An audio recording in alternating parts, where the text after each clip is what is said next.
Sa isang pikit mata, tumigil ang mundo, ang paggalaw ng tao, hanap buhay, transportasyon, at ang edukasyon. Countries must consider as they plan to start lifting the so-called lockdown restrictions.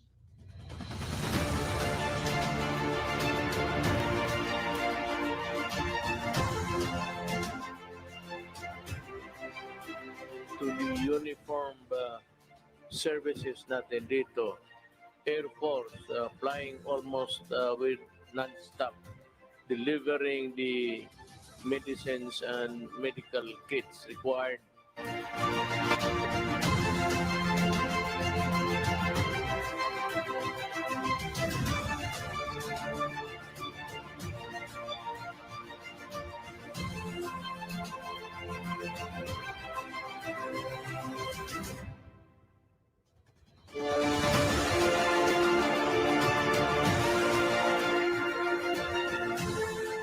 Dahil sa isang sakit na kumapirna ng maraming buhay, ang COVID-19. Naging mabilis ang pagkalat sa iba't ibang panig ng mundo. Sa isang iglap, milyon ang naging katumbas.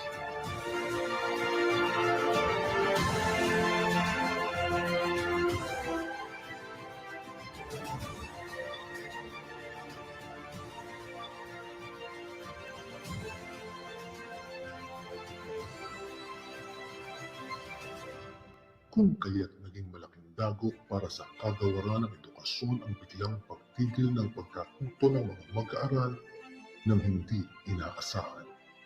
Naudlot ang maraming pangarap ng mga mag-aaral na magsisipagtapos na makaakyat ng entablado para tanggapin ang kanilang mga diploma bilang tanda ng kanilang pagtatapos. Secretary Briones, because I think it's the foremost in the minds of people. Go ahead, ma'am. Let the cameras be trained to... Thank you, Mr. President. My statement will be very short.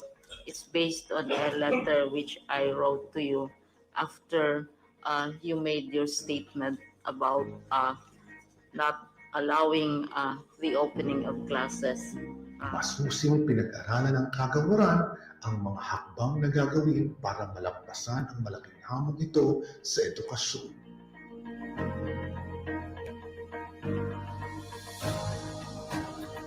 Hindi nagpatinag ang ahensya sa nararanasang krisis sa kalusugan sapagkat naniniwala ang kagawaran na higit sa lahat, walang anumang dagok o pagsubok ang makapagpapatigil sa tuloy-tuloy na pagkatuto ng mga kabataan.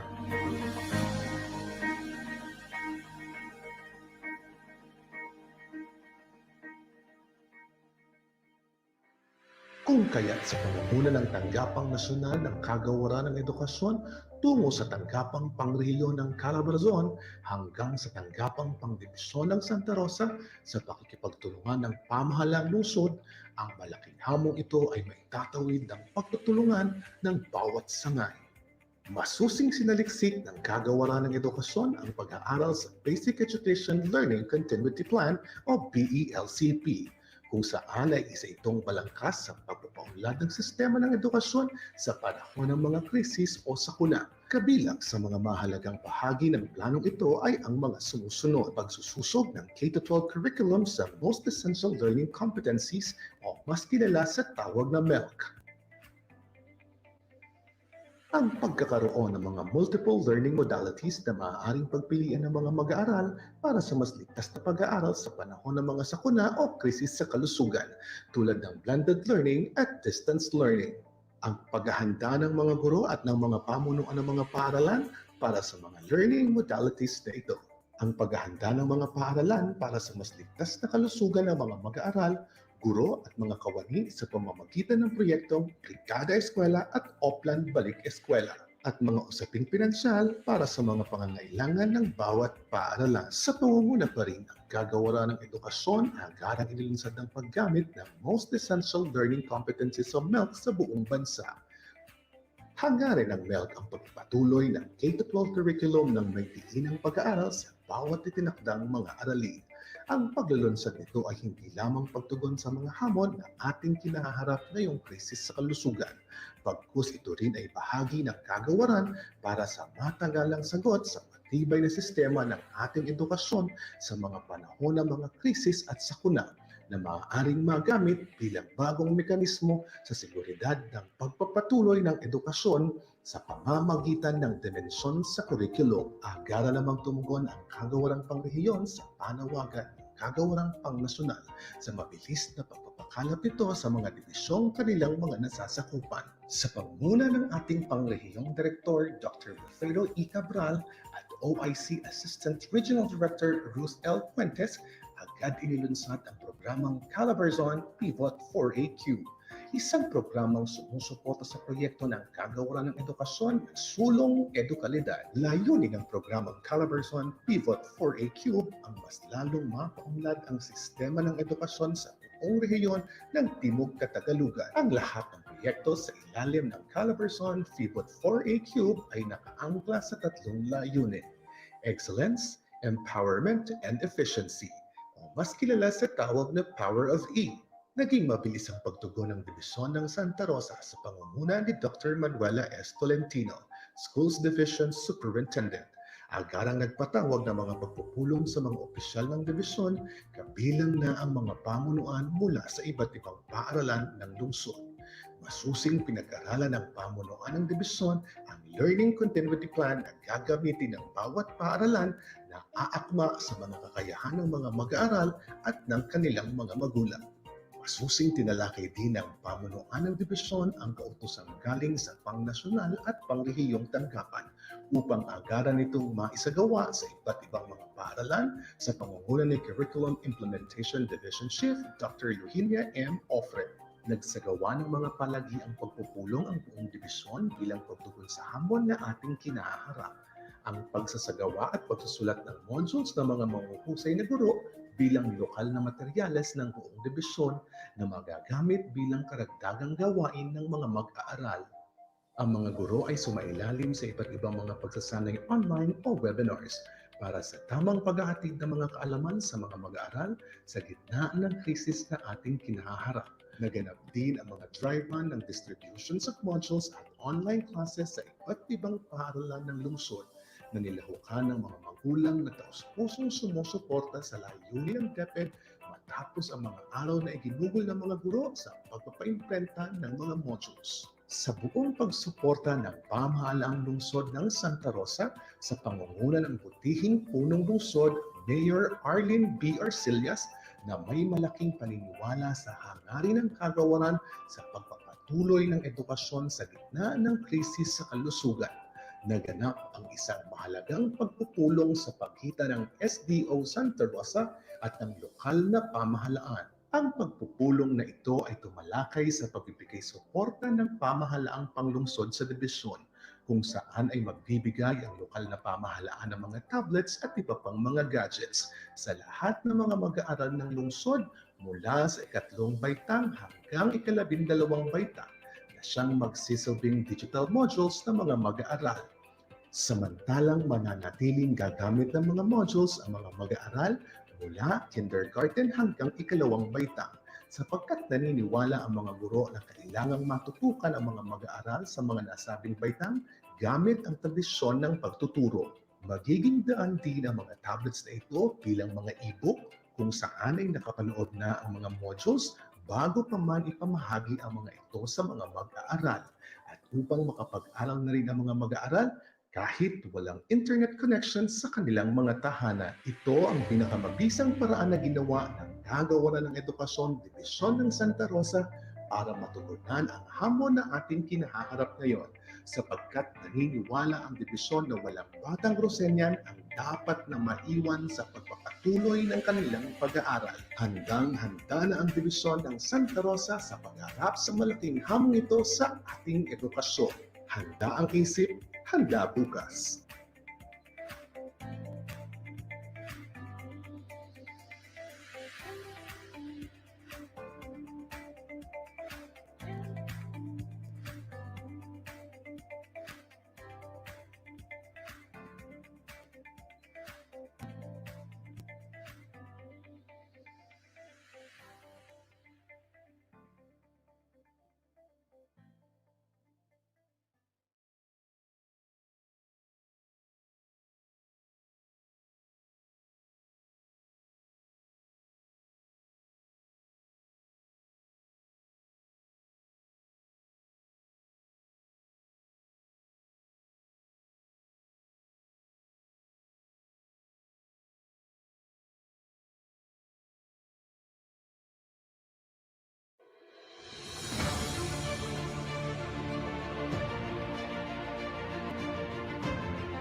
Sa isang pikit mata, tumigil ang mundo.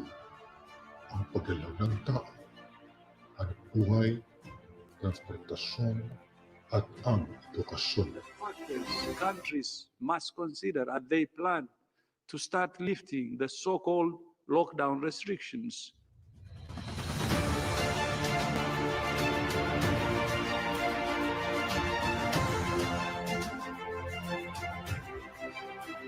To the uniformed services natin dito, Air Force flying almost with non-stop, delivering the medicines and medical kits required.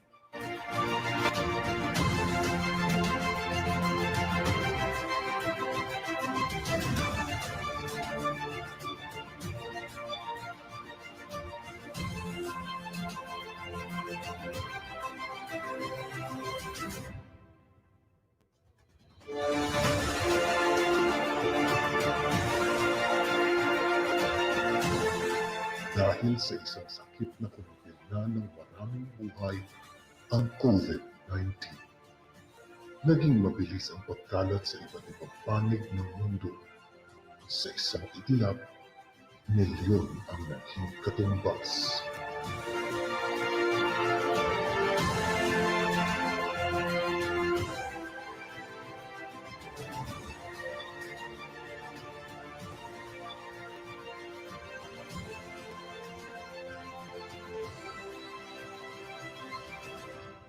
Kung kaya't naging malaking dagok para sa kagawaran ng edukasyon ang biglang pagtigil ng pagkatuto ng mga mag-aaral nang hindi inaasahan. Naudlot ang maraming pangarap ng mga mag-aaral na magsisipagtapos ng makaakyat ng entablado para tanggapin ang kanilang mga diploma bilang tanda ng kanilang pagtatapos. Secretary Briones, because I think it's the foremost in the minds of people. Go ahead, ma'am. Let the cameras be trained to. Thank you, Mr. President. My statement will be very short. It's based on a letter which I wrote to you after you made your statement about not allowing the opening of classes. Masusing pinag-aralan ng kagawaran ang mga hakbang na gagawin para malampasan ang malaking hamon ito sa edukasyon.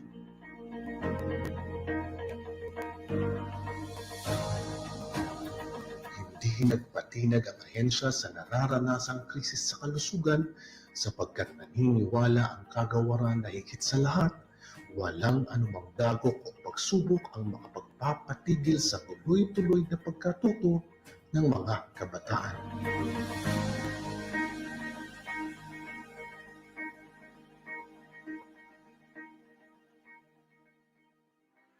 Kung kaya't sa pamumuno ng Tanggapang Nasyonal ng Kagawaran ng Edukasyon tungo sa Tanggapang Pangrehiyon ng Calabarzon hanggang sa Tanggapang Pangdibisyon ng Santa Rosa sa pakikipagtulungan ng pamahalang lungsod, ang malaking hamong ito ay maitatawid ng pagtutulungan ng bawat sangay. Masusing sinaliksik ng Kagawaran ng Edukasyon ang pag-aaral sa Basic Education Learning Continuity Plan o BELCP, kung saan ay isa itong balangkas sa pagpapaunlad ng sistema ng edukasyon sa panahon ng mga krisis o sakuna. Kabilang sa mga mahalagang bahagi ng planong ito ay ang mga sumusunod: pagsususog ng K-12 curriculum sa Most Essential Learning Competencies o mas kilala sa tawag na MELC. Ang pagkakaroon ng mga multiple learning modalities na maaaring pagpilian ng mga mag-aaral para sa mas ligtas na pag-aaral sa panahon ng mga sakuna o krisis sa kalusugan, tulad ng blended learning at distance learning. Ang paghahanda ng mga guro at ng mga pamunuan ng mga paaralan para sa mga learning modalities na ito. Ang paghahanda ng mga paaralan para sa mas ligtas na kalusugan ng mga mag-aaral, guro at mga kawani sa pamamagitan ng proyektong Brigada Eskwela at Oplan Balik Eskwela at mga usaping pinansyal para sa mga pangangailangan ng bawat paaralan. Sa pangunguna pa rin ang Kagawaran ng Edukasyon, agarang inilunsad ng paggamit ng Most Essential Learning Competencies o MELC sa buong bansa. Hangarin ng MELC ang pagpatuloy ng K-12 curriculum ng may diinang pag-aaral sa bawat itinakdang mga aralin. Ang paglulunsad nito ay hindi lamang pagtugon sa mga hamon na ating kinaharap ngayong krisis sa kalusugan.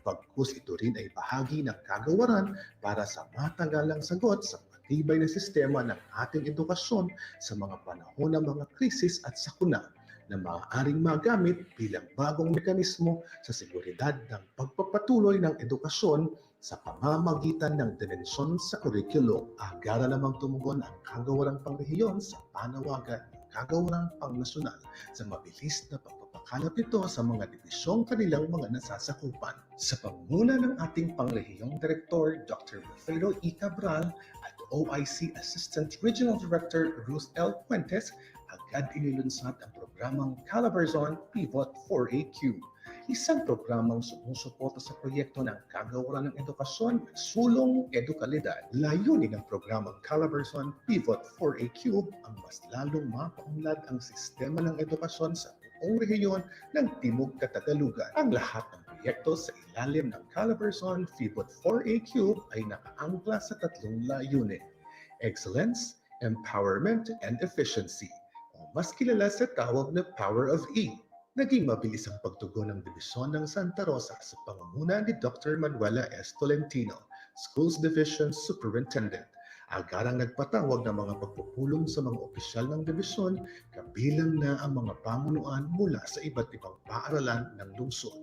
Masusing pinag-aralan ng pamunuan ng dibisyon ang Learning Continuity Plan na gagamitin ng bawat paaralan na aakma sa mga kakayahan ng mga mag-aaral at ng kanilang mga magulang. Masusing tinalakay din ng pamunuan ng dibisyon ang kautosang galing sa pangnasyonal at pangrehiyong tanggapan upang agaran itong maisagawa sa iba't ibang mga paaralan sa pangunguna ni Curriculum Implementation Division Chief Dr. Eugenia M. Ofred. Nagsagawa ng mga palagi ang pagpupulong ang buong dibisyon bilang pagtugon sa hamon na ating kinaharap. Ang pagsasagawa at pagsusulat ng modules ng mga mahuhusay na guro bilang lokal na materyales ng buong dibisyon na magagamit bilang karagdagang gawain ng mga mag-aaral. Ang mga guro ay sumailalim sa iba't ibang mga pagsasanay online o webinars para sa tamang paghahatid ng mga kaalaman sa mga mag-aaral sa gitna ng krisis na ating kinaharap. Naganap din ang mga dry run ng distributions of modules at online classes sa iba't ibang paaralan ng lungsod na nilahukan ng mga magulang na taos-pusong sumusuporta sa layunin ng DepEd matapos ang mga araw na iginugol ng mga guro sa pagpapaimplementa ng mga modules. Sa buong pagsuporta ng pamahalaang lungsod ng Santa Rosa sa pangunguna ng butihing punong lungsod, Mayor Arlene B. Arcillas, na may malaking paniniwala sa hangarin ng kagawaran sa pagpapatuloy ng edukasyon sa gitna ng krisis sa kalusugan. Naganap ang isang mahalagang pagpupulong sa pagitan ng SDO Santa Rosa at ng lokal na pamahalaan.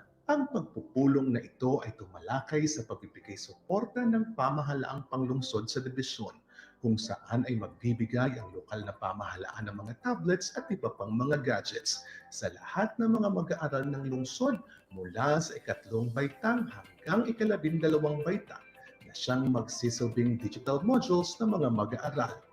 Samantalang mananatiling gagamit ng mga modules ang mga mag-aaral mula kindergarten hanggang ikalawang baitang, sapagkat naniniwala ang mga guro na kailangang matutukan ang mga mag-aaral sa mga nasabing baitang gamit ang tradisyon ng pagtuturo.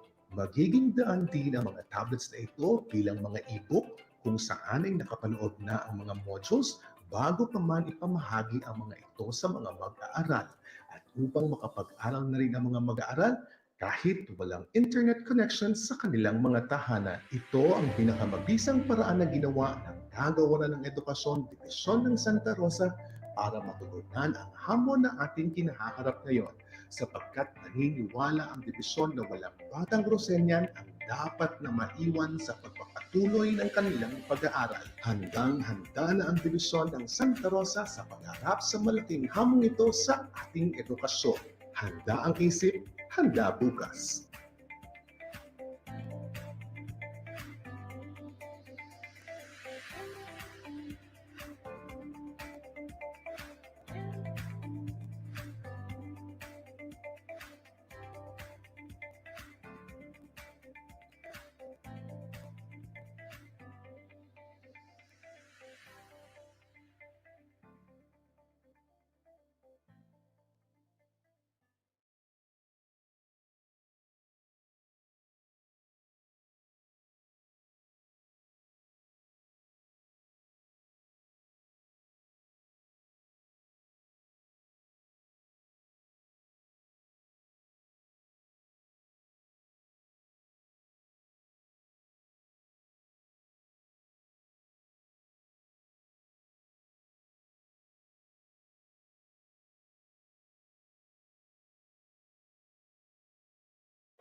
Sa isang pikit mata, tumigil ang mundo, ang paggalaw ng tao, ang buhay, transportasyon, at ang edukasyon. Countries must consider as they plan to start lifting the so-called lockdown restrictions.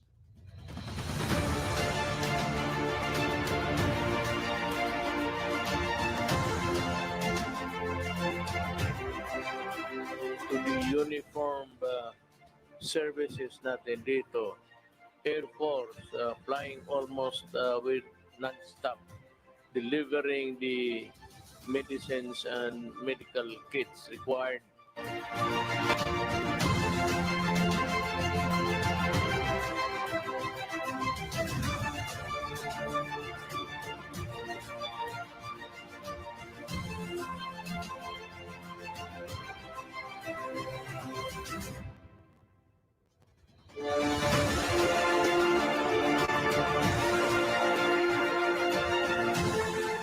Dahil sa isang sakit na kumipilna ng maraming buhay, ang COVID-19.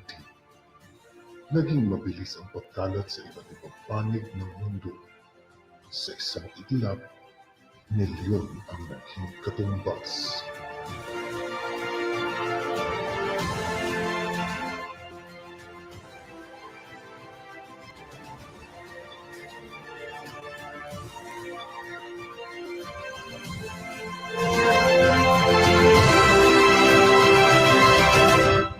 Kung kaya't naging malaking dagok para sa kagawaran ng edukasyon ang biglang pagtigil ng pagkatuto ng mga mag-aaral nang hindi inaasahan.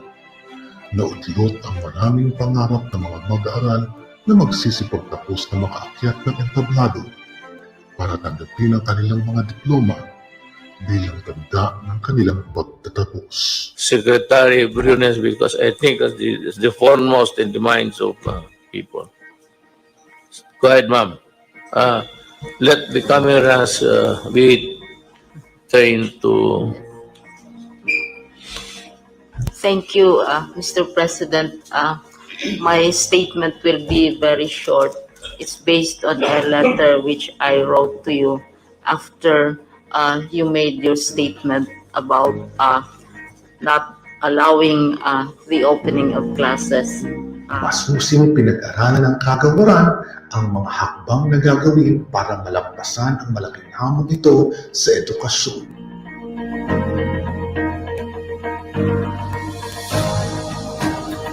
Hindi nagpatinag ang ahensya sa nararanasang krisis sa kalusugan sapagkat naniniwala ang kagawaran na higit sa lahat, walang anumang dagok o pagsubok ang makapagpapatigil sa tuloy-tuloy na pagkatuto ng mga kabataan.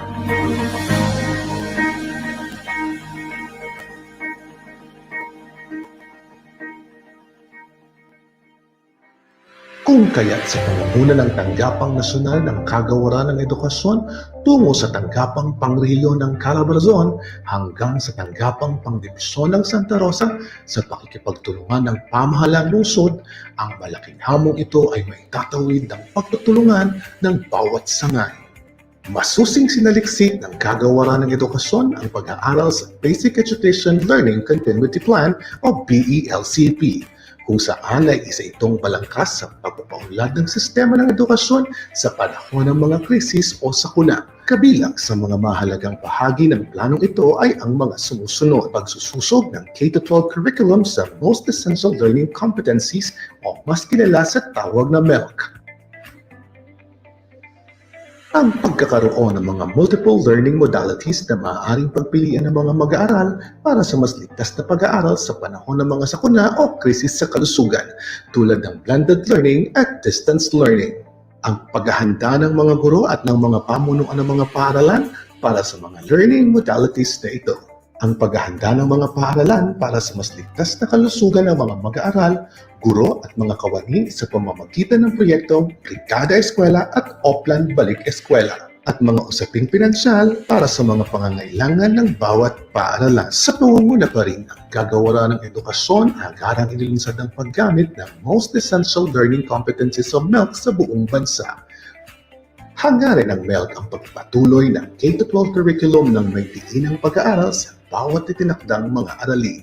Ang paglulunsad nito ay hindi lamang pagtugon sa mga hamon na ating kinaharap ngayong krisis sa kalusugan. Pagkus ito rin ay bahagi ng kagawaran para sa matagalang sagot sa matibay na sistema ng ating edukasyon sa mga panahon ng mga krisis at sakuna na maaaring magamit bilang bagong mekanismo sa seguridad ng pagpapatuloy ng edukasyon sa pamamagitan ng dimensyon sa kurikulum. Agara namang tumugon ang kagawarang pangrehiyon sa panawagan ng kagawarang pangnasyonal sa mabilis na pagpapakalap nito sa mga dibisyong kanilang mga nasasakupan. Sa panguna ng ating pangrehiyong Direktor Dr. Wilfredo E. Cabral at OIC Assistant Regional Director Ruth L. Fuentes, agad inilunsad ang programang Calabarzon Pivot 4AQ, isang programang sumusuporta sa proyekto ng kagawaran ng edukasyon at sulong edukalidad. Layunin ng programang Calabarzon Pivot 4AQ ang mas lalong mapaunlad ang sistema ng edukasyon sa buong rehiyon ng Timog Katagalugan. Ang lahat ng proyekto sa ilalim ng Calabarzon Pivot 4AQ ay nakaangkla sa tatlong layunin: excellence, empowerment, and efficiency, o mas kilala sa tawag na Power of E. Naging mabilis ang pagtugon ng Dibisyon ng Santa Rosa sa pangunguna ni Dr. Manuela S. Tolentino, Schools Division Superintendent. Agarang nagpatawag ng mga pagpupulong sa mga opisyal ng dibisyon, kabilang na ang mga pamunuan mula sa iba't ibang paaralan ng lungsod. Masusing pinag-aralan ng pamunuan ng dibisyon ang Learning Continuity Plan na gagamitin ng bawat paaralan na aakma sa mga kakayahan ng mga mag-aaral at ng kanilang mga magulang. Masusing tinalakay din ng pamunuan ng dibisyon ang kautosang galing sa pangnasyonal at pangrehiyong tanggapan upang agaran itong maisagawa sa iba't ibang mga paaralan sa pangunguna ni Curriculum Implementation Division Chief Dr. Eugenia M. Ofre. Nagsagawa ng mga palagiang pagpupulong ang buong dibisyon bilang pagtugon sa hamon na ating kinaharap. Ang pagsasagawa at pagsusulat ng modules ng mga mahuhusay na guro bilang lokal na materyales ng buong dibisyon na magagamit bilang karagdagang gawain ng mga mag-aaral. Ang mga guro ay sumailalim sa iba't ibang mga pagsasanay online o webinars para sa tamang paghahatid ng mga kaalaman sa mga mag-aaral sa gitna ng krisis na ating kinaharap. Naganap din ang mga dry run ng distributions of modules at online classes sa iba't ibang paaralan ng lungsod na nilahukan ng mga magulang na taus-pusong sumusuporta sa layunin ng DepEd matapos ang mga araw na iginugol ng mga guro sa pagpapaimplementa ng mga modules. Sa buong pagsuporta ng pamahalaang lungsod ng Santa Rosa sa pangunguna ng butihing punong lungsod, Mayor Arlene B. Arcillas, na may malaking paniniwala sa hangarin ng kagawaran sa pagpapatuloy ng edukasyon sa gitna ng krisis sa kalusugan. Naganap ang isang mahalagang pagpupulong sa pagitan ng SDO Santa Rosa at ng lokal na pamahalaan. Ang pagpupulong na ito ay tumalakay sa pagbibigay suporta ng pamahalaang panglungsod sa dibisyon, kung saan ay magbibigay ang lokal na pamahalaan ng mga tablets at iba pang mga gadgets sa lahat ng mga mag-aaral ng lungsod mula sa ikatlong baitang hanggang ikalabindalawang baitang na siyang magsisilbing digital modules ng mga mag-aaral.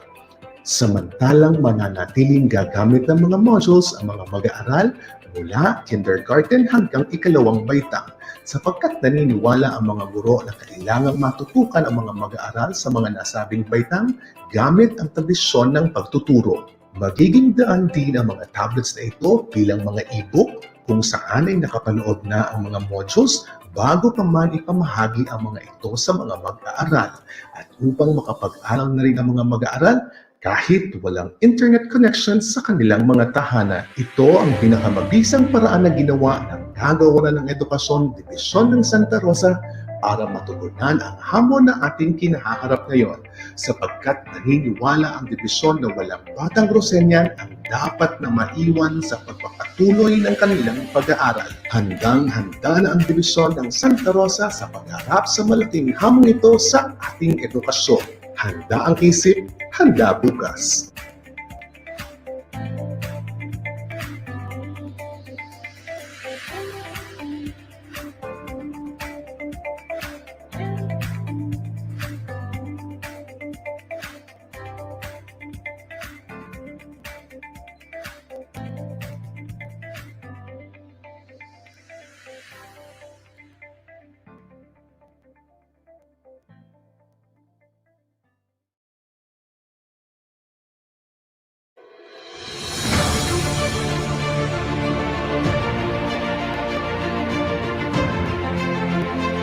Sa isang pikit mata, tumigil ang mundo, ang paggalaw ng tao, hanap buhay, transportasyon, at ang edukasyon. Countries must consider as they plan to start lifting the so-called lockdown restrictions.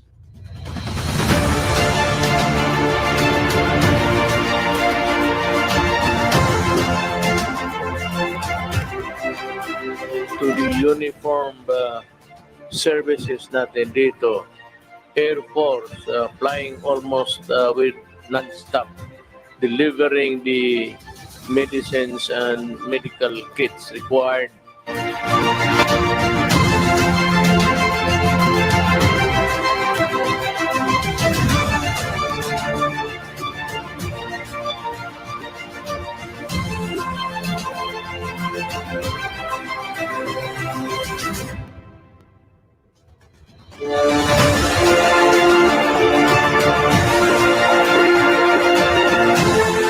Dahil sa isang sakit na kumipilna ng maraming buhay, ang COVID-19.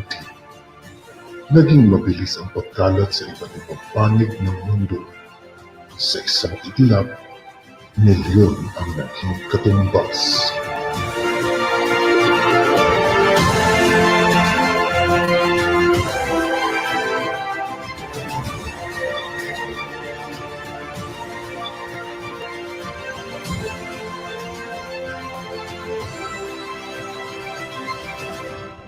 Kung kaya't naging malaking dagok para sa kagawaran ng edukasyon ang biglang pagtigil ng pagkatuto ng mga mag-aaral nang hindi inaasahan.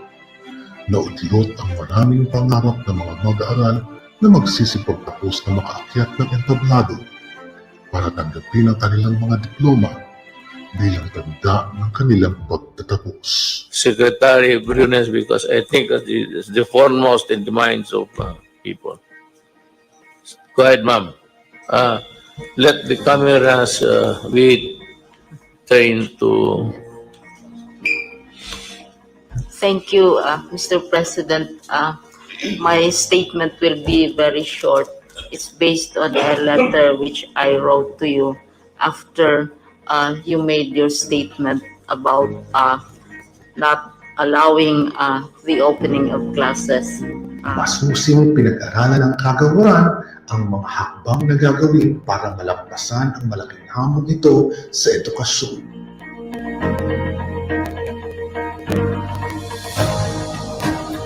Hindi nagpatinag ang ahensya sa nararanasang krisis sa kalusugan sapagkat naniniwala ang kagawaran na higit sa lahat, walang anumang dagok o pagsubok ang makapagpapatigil sa tuloy-tuloy na pagkatuto ng mga kabataan.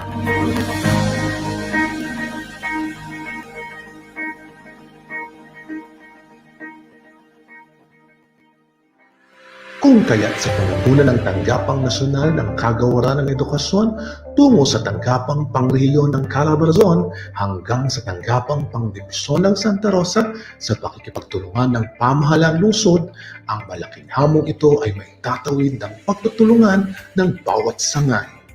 Masusing sinaliksik ng Kagawaran ng Edukasyon ang pag-aaral sa Basic Education Learning Continuity Plan o BELCP, kung saan ay isa itong balangkas sa pagpapaunlad ng sistema ng edukasyon sa panahon ng mga krisis o sakuna. Kabilang sa mga mahalagang bahagi ng planong ito ay ang mga sumusunod: pagsususog ng K-12 curriculum sa Most Essential Learning Competencies o mas kilala sa tawag na MELC. Ang pagkakaroon ng mga multiple learning modalities na maaaring pagpilian ng mga mag-aaral para sa mas ligtas na pag-aaral sa panahon ng mga sakuna o krisis sa kalusugan, tulad ng blended learning at distance learning. Ang paghahanda ng mga guro at ng mga pamunuan ng mga paaralan para sa mga learning modalities na ito.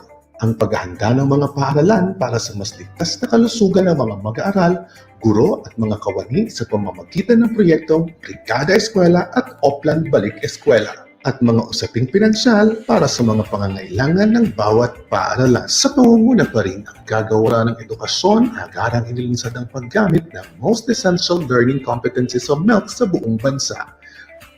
Hangarin ng MELC ang pagpatuloy ng K-12 curriculum ng may diinang pag-aaral sa bawat itinakdang mga aralin. Ang paglulunsad nito ay hindi lamang pagtugon sa mga hamon na ating kinaharap ngayong krisis sa kalusugan. Pagkus ito rin ay bahagi ng kagawaran para sa matagalang sagot sa matibay na sistema ng ating edukasyon sa mga panahon ng mga krisis at sakuna na maaaring magamit bilang bagong mekanismo sa seguridad ng pagpapatuloy ng edukasyon sa pamamagitan ng dimensyon sa curriculum. Agara namang tungkol ang kagawarang pangrehiyon sa panawagan ng kagawarang pangnasyonal sa mabilis na pagpapakalap nito sa mga dibisyong kanilang mga nasasakupan. Sa pangunguna ng ating pangrehiyong Direktor Dr. Wilfredo E. Cabral at OIC Assistant Regional Director Ruth L. Fuentes, agad inilunsad ang programang Calabarzon Pivot 4AQ. Isang programang sumusuporta sa proyekto ng kagawaran ng edukasyon at sulong edukalidad. Layunin ng programang Calabarzon Pivot 4AQ ang mas lalong mapaunlad ang sistema ng edukasyon sa buong rehiyon ng Timog Katagalugan. Ang lahat ng proyekto sa ilalim ng Calabarzon Pivot 4AQ ay nakaangkla sa tatlong layunin: excellence, empowerment, and efficiency, o mas kilala sa tawag na Power of E. Naging mabilis ang pagtugon ng Dibisyon ng Santa Rosa sa pangunguna ni Dr. Manuela S. Tolentino, Schools Division Superintendent. Agarang nagpatawag ng mga pagpupulong sa mga opisyal ng dibisyon, kabilang na ang mga pamunuan mula sa iba't ibang paaralan ng lungsod. Masusing pinag-aralan ng pamunuan ng dibisyon ang Learning Continuity Plan na gagamitin ng bawat paaralan na aakma sa mga kakayahan ng mga mag-aaral at ng kanilang mga magulang. Masusing tinalakay din ng pamunuan ng dibisyon ang kautosang galing sa pangnasyonal at pangrehiyong tanggapan upang agaran itong maisagawa sa iba't ibang mga paaralan sa pangunguna ni Curriculum Implementation Division Chief Dr. Eugenia M. Ofre. Nagsagawa ng mga palagi ang pagpupulong ang buong dibisyon bilang pagtugon sa hamon na ating kinaharap. Ang pagsasagawa at pagsusulat ng modules ng mga mahuhusay na guro bilang lokal na materyales ng buong dibisyon na magagamit bilang karagdagang gawain ng mga mag-aaral. Ang mga guro ay sumailalim sa iba't ibang mga pagsasanay online o webinars para sa tamang paghahatid ng mga kaalaman sa mga mag-aaral sa gitna ng krisis na ating kinaharap. Naganap din ang mga dry run ng distributions of modules at online classes sa iba't ibang paaralan ng lungsod na nilahukan ng mga magulang na taus-pusong sumusuporta sa layunin ng DepEd matapos ang mga araw na iginugol ng mga guro sa pagpapaimplementa ng mga modules. Sa buong pagsuporta ng pamahalaang lungsod ng Santa Rosa sa pangunguna ng butihing punong lungsod, Mayor Arlene B. Arcillas, na may malaking paniniwala sa hangarin ng kagawaran sa pagpapatuloy ng edukasyon sa gitna ng krisis sa kalusugan. Naganap ang isang mahalagang pagpupulong sa pagitan ng SDO Santa Rosa at ng lokal na pamahalaan. Ang pagpupulong na ito ay tumalakay sa pagbibigay suporta ng pamahalaang panglungsod sa dibisyon, kung saan ay magbibigay ang lokal na pamahalaan ng mga tablets at iba pang mga gadgets sa lahat ng mga mag-aaral ng lungsod mula sa ikatlong baitang hanggang ikalabindalawang baitang na siyang magsisilbing digital modules ng mga mag-aaral. Samantalang mananatiling gagamit ng mga modules ang mga mag-aaral mula kindergarten hanggang ikalawang baitang sapagkat naniniwala ang mga guro na kailangang matutukan ang mga mag-aaral sa mga nasabing baitang gamit ang tradisyon ng pagtuturo. Magiging daan din ang mga tablets na ito bilang mga e-book kung saan ay nakapaloob na ang mga modules bago pa man ipamahagi ang mga ito sa mga mag-aaral at upang makapag-aral na rin ang mga mag-aaral kahit walang internet connection sa kanilang mga tahanan. Ito ang pinakamabisang paraan na ginawa ng kagawaran ng edukasyon Dibisyon ng Santa Rosa para matugunan ang hamon na ating kinaharap ngayon sapagkat naniniwala ang dibisyon na walang batang Rosenyan ang dapat na maiwan sa pagpapatuloy ng kanilang pag-aaral. Handang-handa na ang dibisyon ng Santa Rosa sa pagharap sa malaking hamon ito sa ating edukasyon. Handa ang isip, handa bukas.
ng larasa na bahala.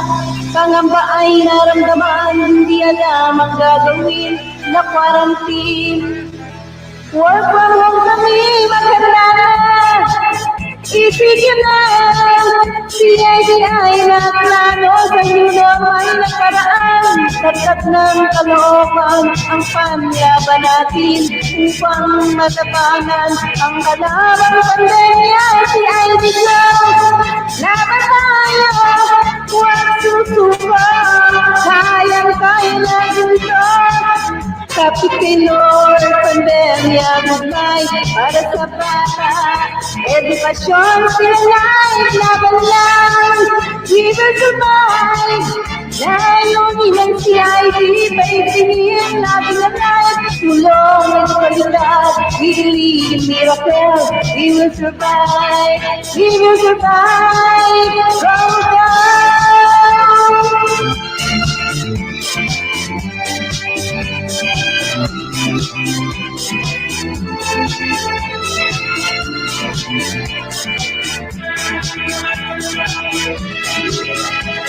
Ang CID journey ay nagpatuloy, meeting sa mga guro ay ginawa. Nagtulong-tulong bawat isa, module ay ihahanda para sa mga batang MCD. Something new, online observation ay inaing ngayon. Para sa pasukan, handa na sa laban.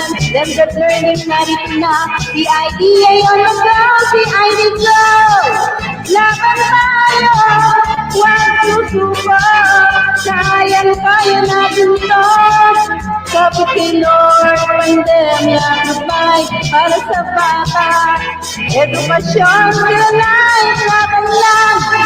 We will survive. Layunin ng CID, paigtingin natin ang life. Tulong ng kalidad, we believe in miracles. We will survive. We will survive. CID ko, laban tayo, huwag susuko, kayang-kaya natin to. Kapit kay Lord, pandemya, goodbye para sa bata. Edukasyon, still life, laban lang. We will survive. Layunin ng CID, paigtingin natin ang life. Tulong at kalidad, we believe in miracles. We will survive. We will survive. Go, go!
Paano nga ba mag-aaral ang mga batang Rosenian? No student must be left behind. Ngunit paano nga ba masisiguro na walang mag-aaral ang maiiwan sa Learning Continuity Plan ng Department of Education, Santa Rosa? Samahan ninyo akong alamin ang iba't ibang alternatibong pamamaraan upang maipagpatuloy ang isang dekalidad na edukasyon.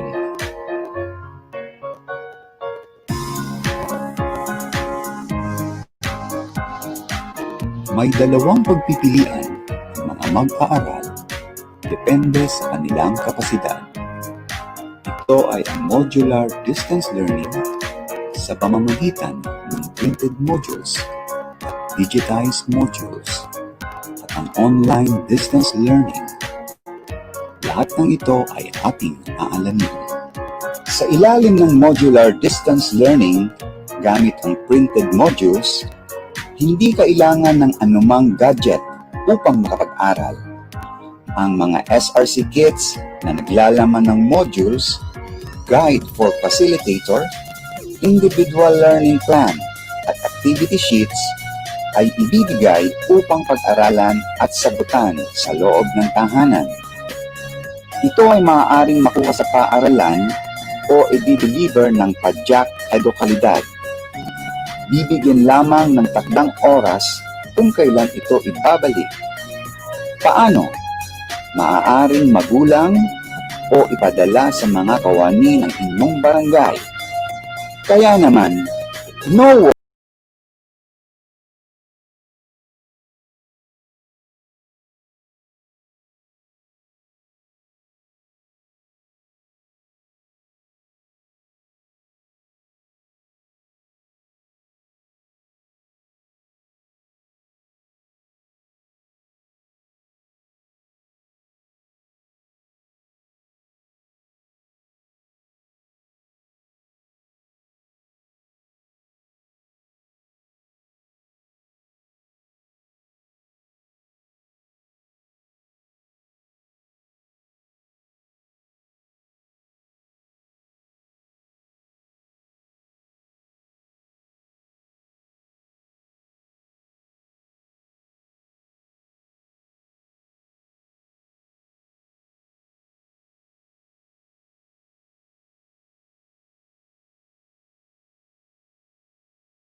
please.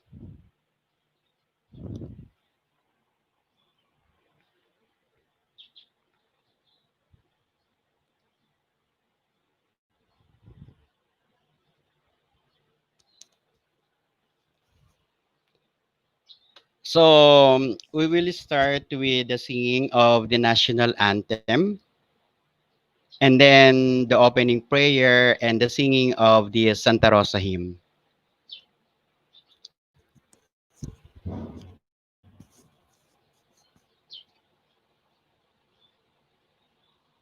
Mga kababayan, ang pambansang awit ng Pilipinas.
Okay, let's pray. Lord, help us to become the people you want us to be in our school. May there be a prayer, learning and humor, hard work, faith and friendship. May we respect everyone we meet, use our gifts and encourage each other. Send your angels to guide us and let our peace be with us and our families always. We ask all this through Christ our Lord. Amen.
Good morning once again. So while waiting for our Assistant Schools Division Superintendent and Ma'am Ella, who is not yet here because of meron pa po silang ina-attend na mga important events and meetings. So we will now proceed to the program proper. May I request Dr. Nabo, Ma'am Winnie Nabo, to proceed for the program proper for this morning. Jels, Good morning, Ma'am nakikita Nabo. na ako. Ayan. Okay. Thank you, Ms. Elaine, for that opening program and for Jason Pavilla. Well, good morning, everyone. I hope we are all feel good and fine for today's activity. It's nice to be with you. It's been a long time since we have not seen each other face to face, and I hope we are all fine and feeling well. I'm your host for today activity, Dr. Edwina Nabo, Education Program Supervisor in PPT, CLE, and PDL. In preparation for the opening of classes, beginning October 5, 2020, the Curriculum and Implementation Division, the CID, spearheaded by our chief, Dr. Virginia Friend, come up with this kind of activity entitled Technical Assistance on the Implementation of Distance Learning Delivery Modalities and Preparation of Instructional Requirements. So we, together with all the members of the CID, we came up with this plan and activity on how we can address several queries that we hear from several teachers and school heads. So we came up with this kind of activity. And in behalf of all my EPSS and PSCSS and the CID, we would like to acknowledge the 18th elementary school leaders with their teachers and 10th junior and senior high school head and their teachers. Welcome po for spending your time with us. Uh, Today's activity we have to aim on delivering this kind of activity. First, we want to orient concerned school leaders and teachers on the appropriate learning modalities. Ano ba yung appropriate learning modalities that we can offer to our clients or to our learners this coming uh, school school year, and what to be used from this school year amid the education crisis that we are having now, brought about by COVID-19. The second one, we want to enhance teachers' knowledge and skills in the development of the learners' lesson exemplar, learners' packet, and the weekly home learning plan. Uh, I know you are a bit confused, a little bit uh, what we are going to do with all those things we were required to do by our school head. So after the session, the activity, we are hoping that all the queries have been addressed by the four speakers that we will be having for today. We have four speakers for today, and they will discuss uh, clearly, will give you a clearer view on the lesson exemplar, uh, the learner's packet, the learning delivery modalities, and the weekly home learning plan. Okay. Uh, I know you are excited, very much excited to hear our first session. To formally open the first session, uh, allow me to introduce to you the newest and the youngest member of the CIT, the PS in the group of the public school district supervisor. He will discuss the guidelines on the preparation of PIBOT idea lesson exemplar, uh, setting all the direction on the preparation of LE under the new normal, and providing a specific procedure on how to prepare such, utilizing the idea instructional process. And we want to allow teachers also to be creative in designing their lesson. Without further ado, uh, let us all welcome Dr. Alison Ray F. Luna for this topic. Sir Alison, your turn, sir. Okay po. Ayan. Hindi ka pa kita dito. Ayan na. Hello po. Good morning, Ma'am Nabo. Balinaw po ako, ma'am. Naririnig po ako. Malinaw. Hello? Ayan.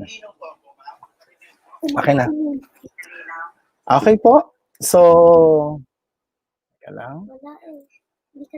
Ayan na.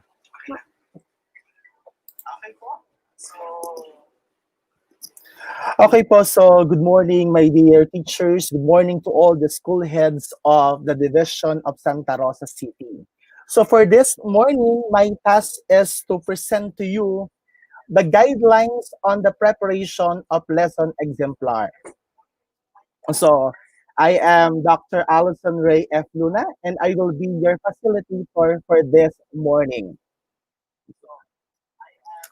So my terminal objective for this particular technical assistance is to, first, is to let you deepen your understanding on the knowledge and skills in the development and utilization of the lesson exemplar. We cannot deny the fact, my dear teachers and school heads, that at this time there is what we call confusion. There are questions on our mind on how are we going to have this lesson exemplar. So I hope that at the end of my technical assistance to all of you, you will be able to enlighten yourselves on how to do this particular lesson exemplar and how are we going to execute this one. My enabling objectives will be the following. At the end of the session, you're all expected to somehow differentiate lesson exemplar from learner's pocket and weekly home learning plan. I do believe that based on the data that I gathered, teachers are somewhat confused on what to do. Are we going to do the lesson exemplar? Are we going to do the learner's pocket or the weekly home learning plan? Part of my discussion is to present to you the rationale of what lesson exemplar is all about. And after the presentation of the other speakers, you will be able to somehow differentiate these three important terms, which are the subject of our technical assistance for this morning. Second, realize the importance of the lesson exemplar in the instructional processes. So part of my discussion also is for you to know what is really the importance of lesson exemplar and what is the purpose of Region 4 in Calabarzon in introducing this lesson exemplar in the bureaucracy of Region 4A. Therefore, let me have now the definition of lesson exemplar. As I told you, we are going to discuss part by part so that at the end of my discussion, you will be able to enlighten yourselves. First, when we speak of a lesson exemplar, this shall replace DLL and DLP during this period, which is particularly the pandemic, in order for us to manage time, adjustment, preparations, and resources. Please take note of the highlighted words or phrase.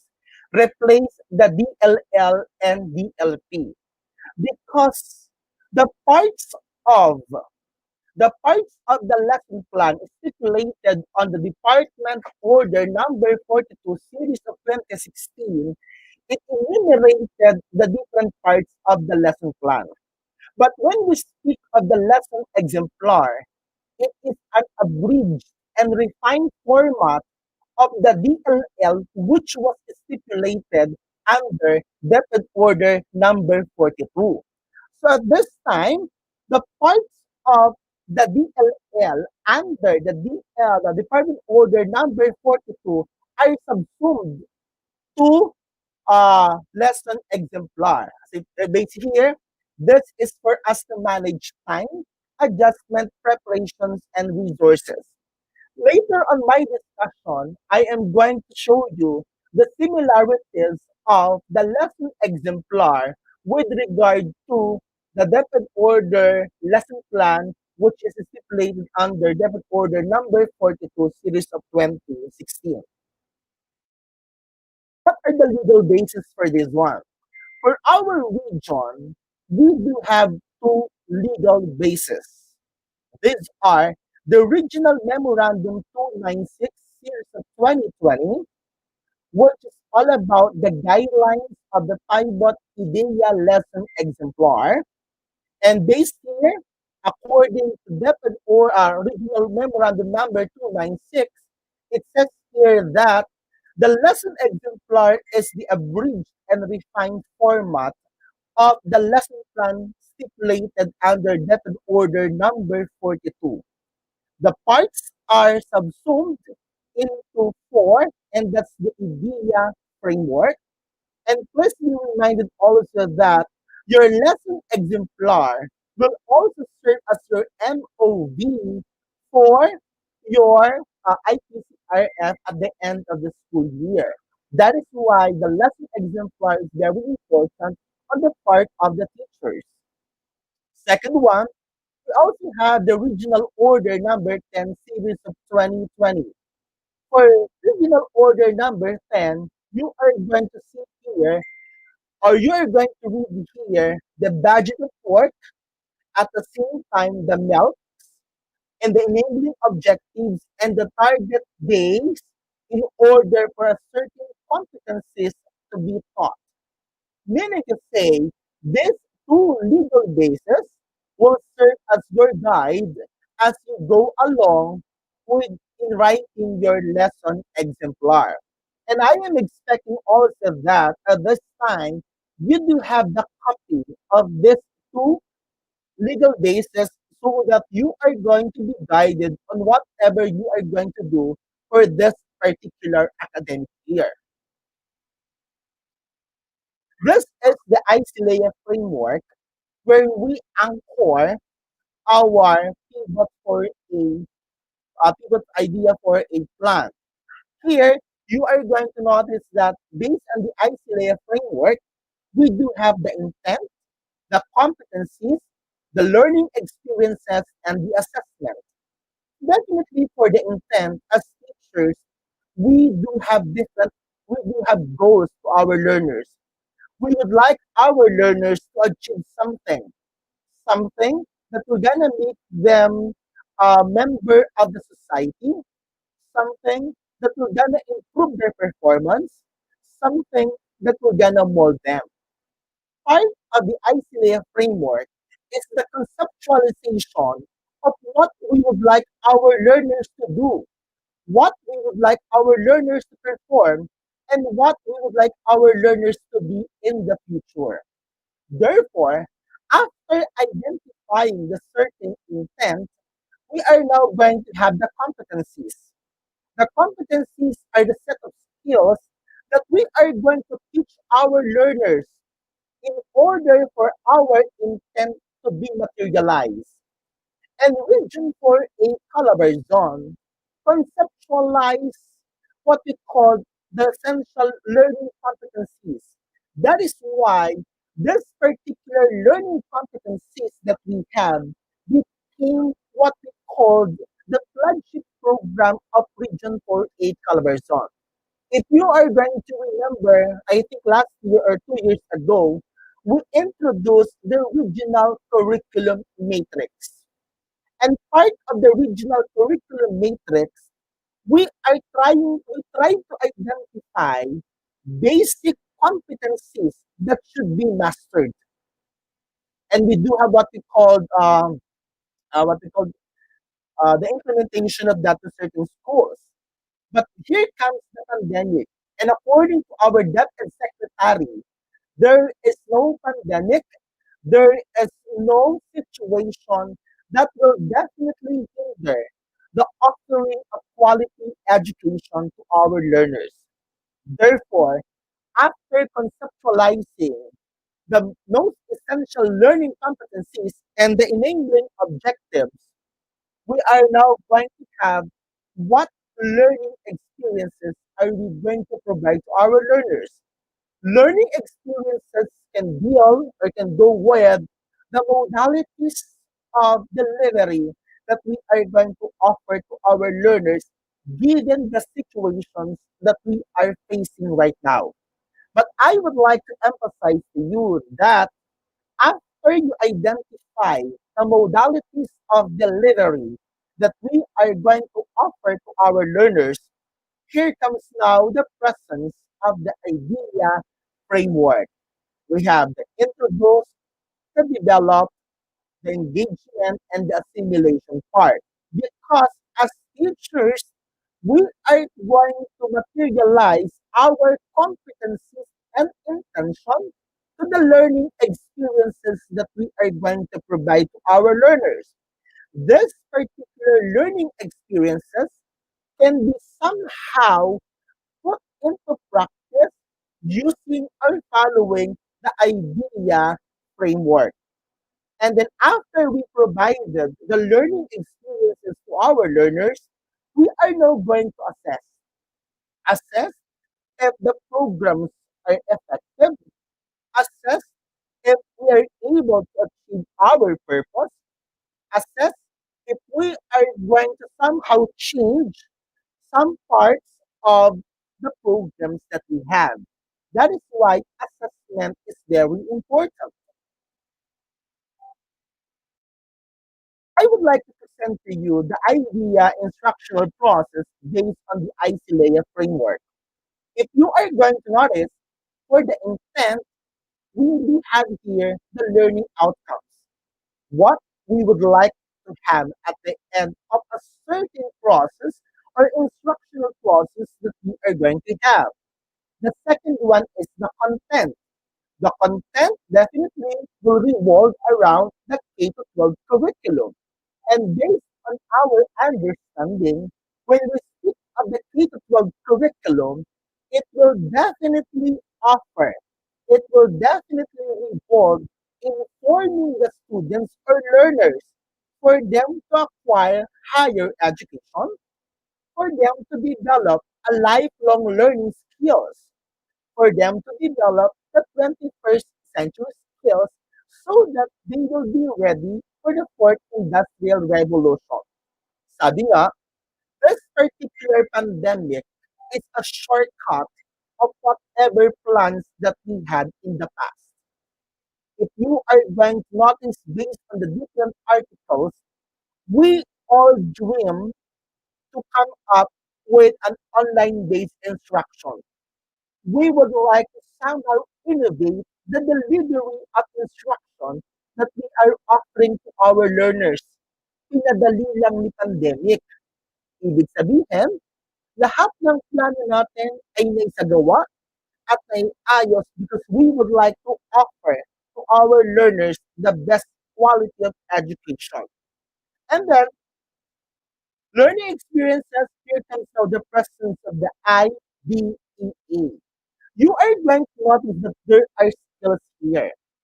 I would like to remind you that as you go along to the different phase of the ideal lesson exemplar, these are the different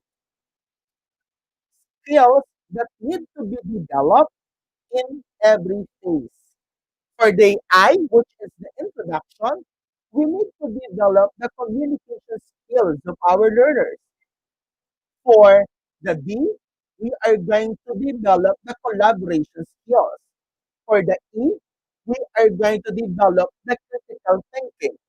And for the A, we are going to develop what we call the creativity of our learners. And after all of this, definitely we are going to assess our learners. If these four skills are able or were met by our learners. So for the comparison, for the presentation of the different parts of the pivot for a teaching learning process, here comes the introduction, the development, the engagement, and the assimilation. And please take note that on the second column, here are the focus of each phase. I am presenting to you this so that when you develop your lesson exemplar, you are going to be guided, you are going to know what should be focused on in different phases of the pivot for a bow touching learning process. So let me now discuss the parts of the lesson exemplar. Um, I am going to discuss this to reorient for you to be enlightened because I do believe that you already attended a seminar on what is this lesson exemplar is all about. But part of the technical assistance that we are giving to all of you is to somehow review the different parts of the lesson exemplar because there is a big possibility that when you listen to the presentations of others, there might be confusion. So part of my presentation is to make use of simple words so that you will be enlightened to you will be enlightened in writing concepts, particularly in different learning phases of the lesson exemplar. The first one, let me have first discussion of the objectives. The objectives are very important in the process or in crafting the lesson exemplar. Not only in the lesson exemplar, but also if you are going to remember when you craft your DLL, the first thing that you did was to identify what particular objectives are you going to have. Because your objectives will serve as your guide. Okay? It says here that the objectives must be a reflection of the knowledge, skills, the attitudes, and the values that you would like your learners to have at the end of a teaching learning process. First, take note that when you crafted or when you craft your objectives, you need to be guided with the most essential learning competencies or the enabling objectives. So let me discuss them one by one.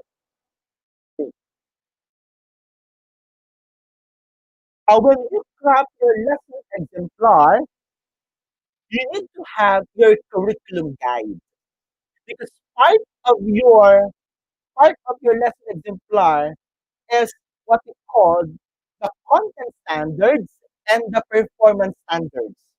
And where are we going to get this?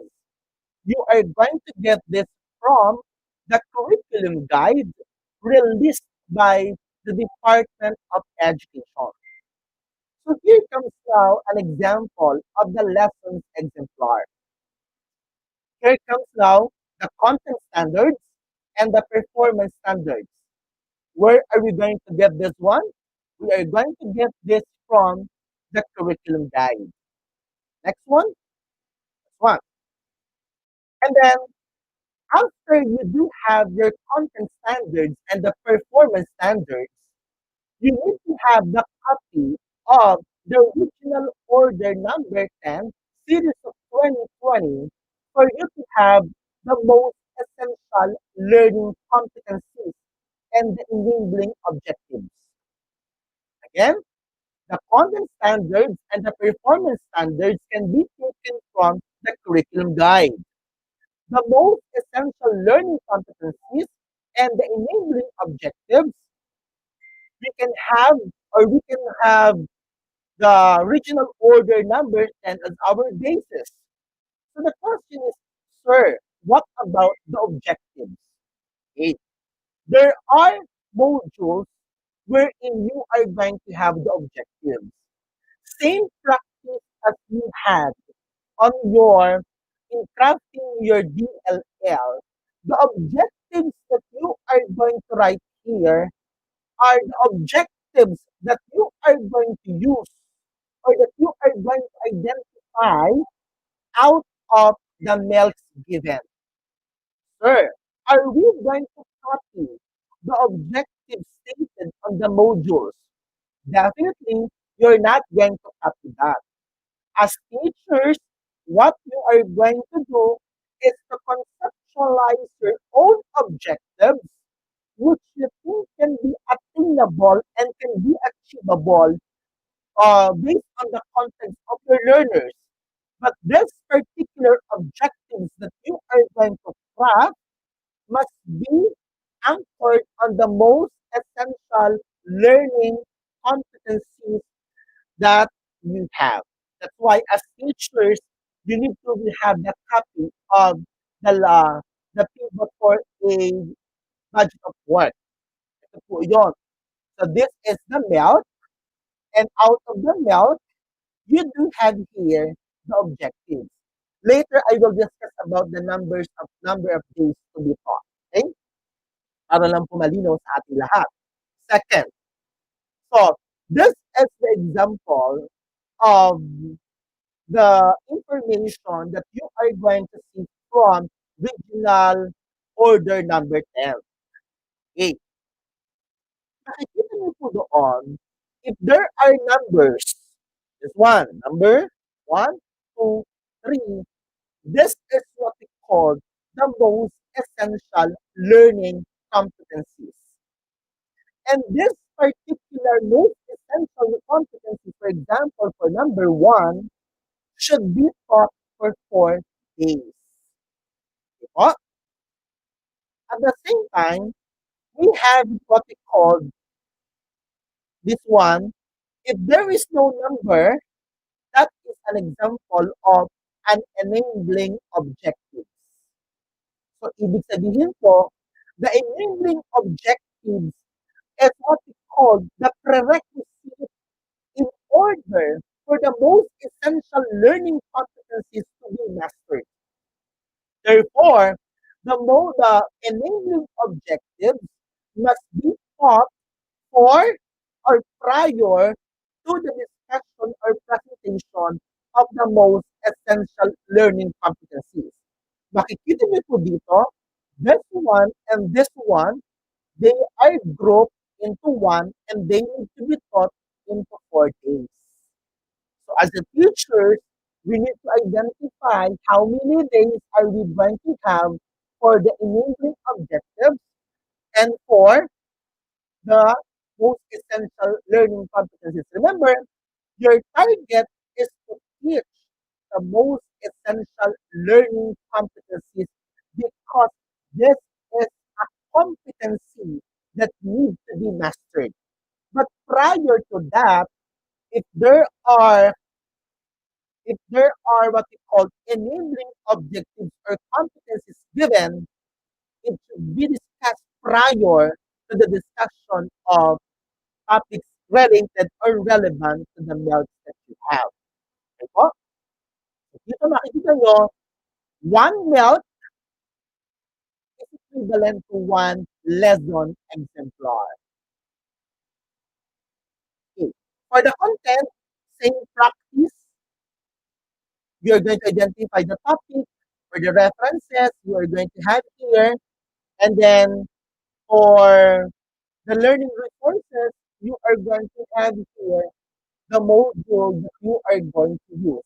Please be reminded that in the context of the new normal, in the context of the lesson exemplar, the modules given by the Department of Education are essentials because they will serve as our guide. Okay. For the first part, which is introduction or panimula, what you are going to do definitely is to introduce. Question. Sir, what are you going to introduce? Definitely for the introduction part, what you are going to do is to introduce the objectives of the lesson. What are the things that you are going to discuss and other relevant examples. Here on the introduction part, what you are going to do is to conceptualize activities in order for you to make your learners somehow feel the objectives that you would like to achieve in the entire discussion. That is why on the introduction part, what you are going to do is to utilize strategies in presenting the melodies. You are going to think of different activities so that your learners will be able to somehow feel or will be able to have a preview of what are the objectives that you are going to have for the entire discussion. Okay? So, if you do have the module, the part of the module that will fall under introduction are what I need to know, what is our new. And this one, these are what we call the parts of the module that you can have for the introduction. Tatanungin, sir, are we going to copy the whole module? Later on, I will tell you what to write in different ways. Because the lesson exemplar that you are going to prepare will be dependent on the modality that you are going to offer to your learners. The second one is what we call, by the way, going back for the introduction, your main goal is to develop the first skill, which is the communication skills. Let me now have the second one, which is the development. For the development, definitely, I have here simple words that you can that use as your guide. Ano na ang alam, hindi pa na alam at naiintindihan, gustong malaman at matutuhan. At this particular phase, what you need to do is to somehow identify or think of what are those activities or tasks that your learners will do in order for them to mapaunlad, mapahusay ang kanilang mga kasanayan. After you presented the objectives, you are now going to present relevant activities for your learners to arouse their interest and value in a certain part of your discussion. Here, there is what we call collaboration. And collaboration may be in the sense of directive assistance, collaborative assistance, and non-directive assistance. If you are going to have the module, the part of the module that will fall under this one is are what I know, what's in, and what is it. Okay? Next one, engagement.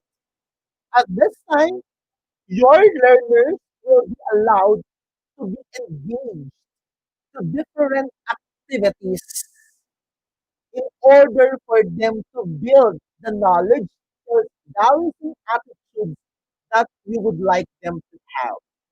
Here, your learners will be exposed to a real life situations so that they will be able to apply the concepts they learned from you and they will be able to know or they will be able to identify possible solutions if they are about to encounter that kind of situation.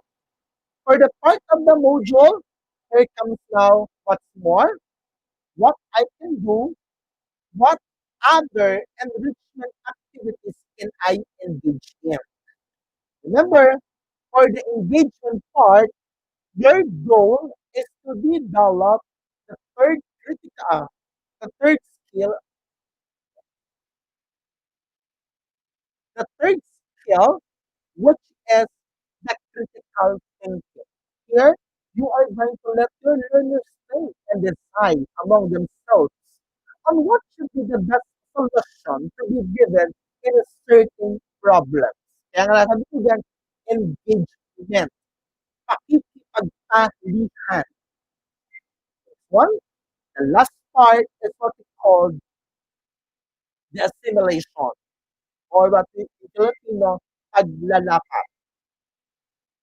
Here, you are going to let your learners reflect in order for them to connect, in order for them to identify how are they going to use certain things, and you will be able to form new information out of the concepts, out of the presentations that you had. Kaya nga po sabi ko dito, it's time for you to share what you have learned. Here, creativity is the skill that needs to be developed among your learners. Please take note that as teachers, we need to be guided with the skills because these skills will serve as our what we call a mirror on what we are going to provide to our learners. Kaya yun po yung four parts of the idea lesson exemplar. Part of the module, we have what I have learned, what I can do, and these are the two parts of the module that will fall under assimilation. Okay. I would like to present to you a sample lesson exemplar. Assume that this is our milk. Based on my presentation, milk, one milk is equivalent to one lesson exemplar. But that particular milk will be discussed or will be taught depending on the days stipulated on Regional Order number 10 series of 2020. Assume that our milk is this one. Differentiate the various models of communication. How many days are we going to teach this one? We have here 4 days. So, assume that this is your lesson exemplar. This is your milk. Where did we get this one? We got this from the Regional Order number 10. Where did we get the content standards and the performance standards? We get this one from the curriculum guide given by the Department of Education. The objectives are the things that we would like to achieve in the context of our learners. But here, your milk should be taught in 4 days. So 4 days po siya. Do we have the enabling objectives? Wala. Kasi wala pong nakabigay dito. And, so, ayaw po yan, this one should be taught in 4 days. So kung wala po nakalagay na enabling objectives, you're not supposed to write anything here. You're not supposed to think of your own enabling competencies. Hindi po tayo maglalagay. Kaya nga po, ang sabi ko kanina, there is a need for us to have the copy of the pivot for a budget of work because that will serve as our guide for us to have the milk and the enabling objectives. Kasi may nagsasabi po na dapat ba mag-conceptualize si teachers? Dapat ba gawa sa teachers ng sariling enabling competencies? You're not supposed to write. Okay?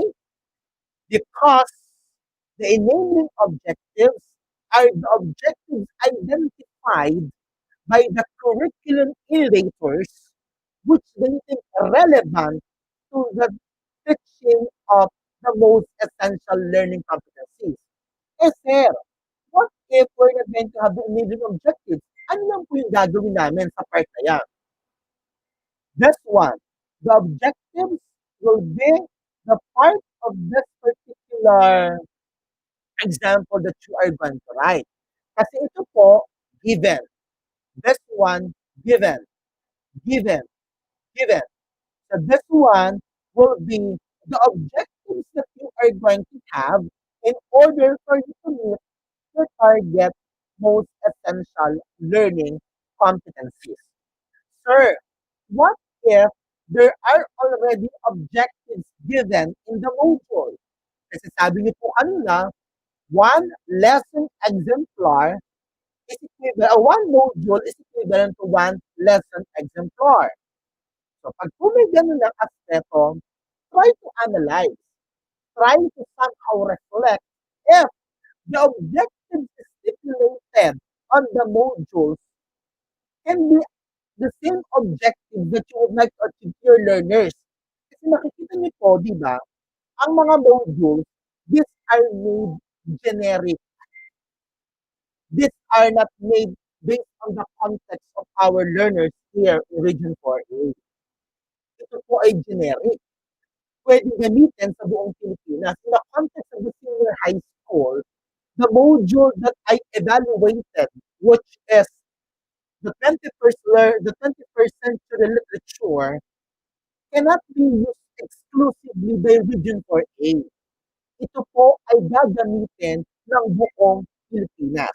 Therefore, the objectives that we have or that we had for that particular module can be applicable to all. Therefore, as teachers, think of that. Reflect. Are these objectives attainable on the type of learners that we have in Santa Rosa?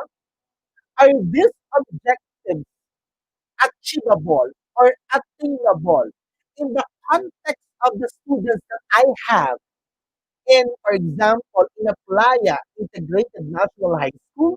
So there must be some sort of reflection. Diba? So, I am going to present two examples of lesson exemplar based on two different modalities. Kasi magkaiba po siya.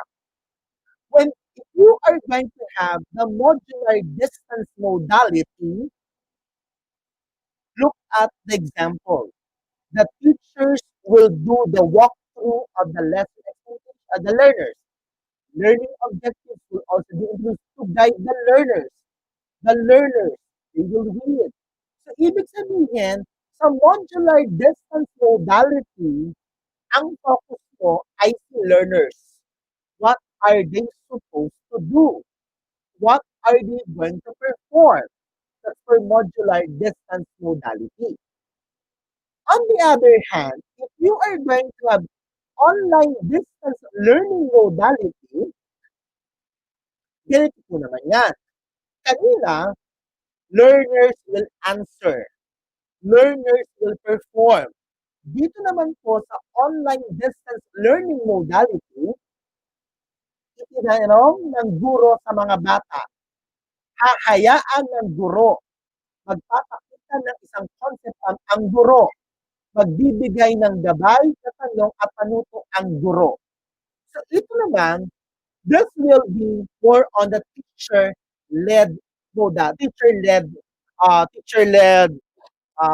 lesson exemplar. Kasi for example, if I am going to be your principal and I am going to observe your class and your modality is online distance learning, therefore, I am going to be guided on what you are going to do on the first one. Ano yung gagawin mo? Kasi ito yung observe ko. On the other hand, for this one, for modular distance modality, you are going to write what your learners will do on the module that they have. So that's the difference between the two. So for online, gamit ang online platform, tatawag ang guro ng isang mag-aaral. Itanong ng guro sa mga bata, magpapakita, etc. So, that ends my presentation for the lesson exemplar. I hope that somehow you are enlightened on what to do with your lesson exemplar. I hope that you're able to correct the misconceptions that we had at the moment with regard to the lesson exemplar. I would like also to inform you that the CID personnel, we are all open for some sort of assistance that you need because we do believe in the city of Santa Rosa that we are going to work as one because our goal is to achieve the kalidad na edukasyon sa makabagong panahon. And you cannot do it alone. We cannot do our plans alone. We need to collaborate with one another. And that's the purpose why we do have this kind of technical assistance to all of you. With that, thank you very much.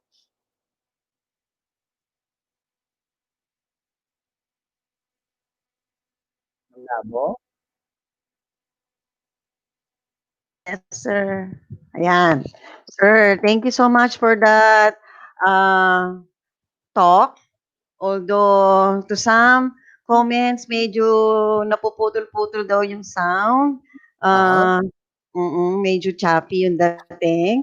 Pero sabi ko nga, if you have queries, you can put your question in the chat box and then later on we will address. Kung ang ganda pa naman ng topic ng sir, for some time, there are parts na nagiging medyo malabo siya. So you can put your queries na lang on the chat box so that we can address your question. And to continue, dahil kanina hindi natin naringgan ang ating father sa Schools Division ng Santa Rosa, Sir Lindo. Nandiyan na po kaya si Sir Lindo? Yes, narito na. Yan. Kita ko. Sir, good morning. Pasensya na po kanina. Hindi po ako nakatingin dun sa right side of the chat box eh. Okay. Okay, hello. Hello, Santa Rosa. Good morning.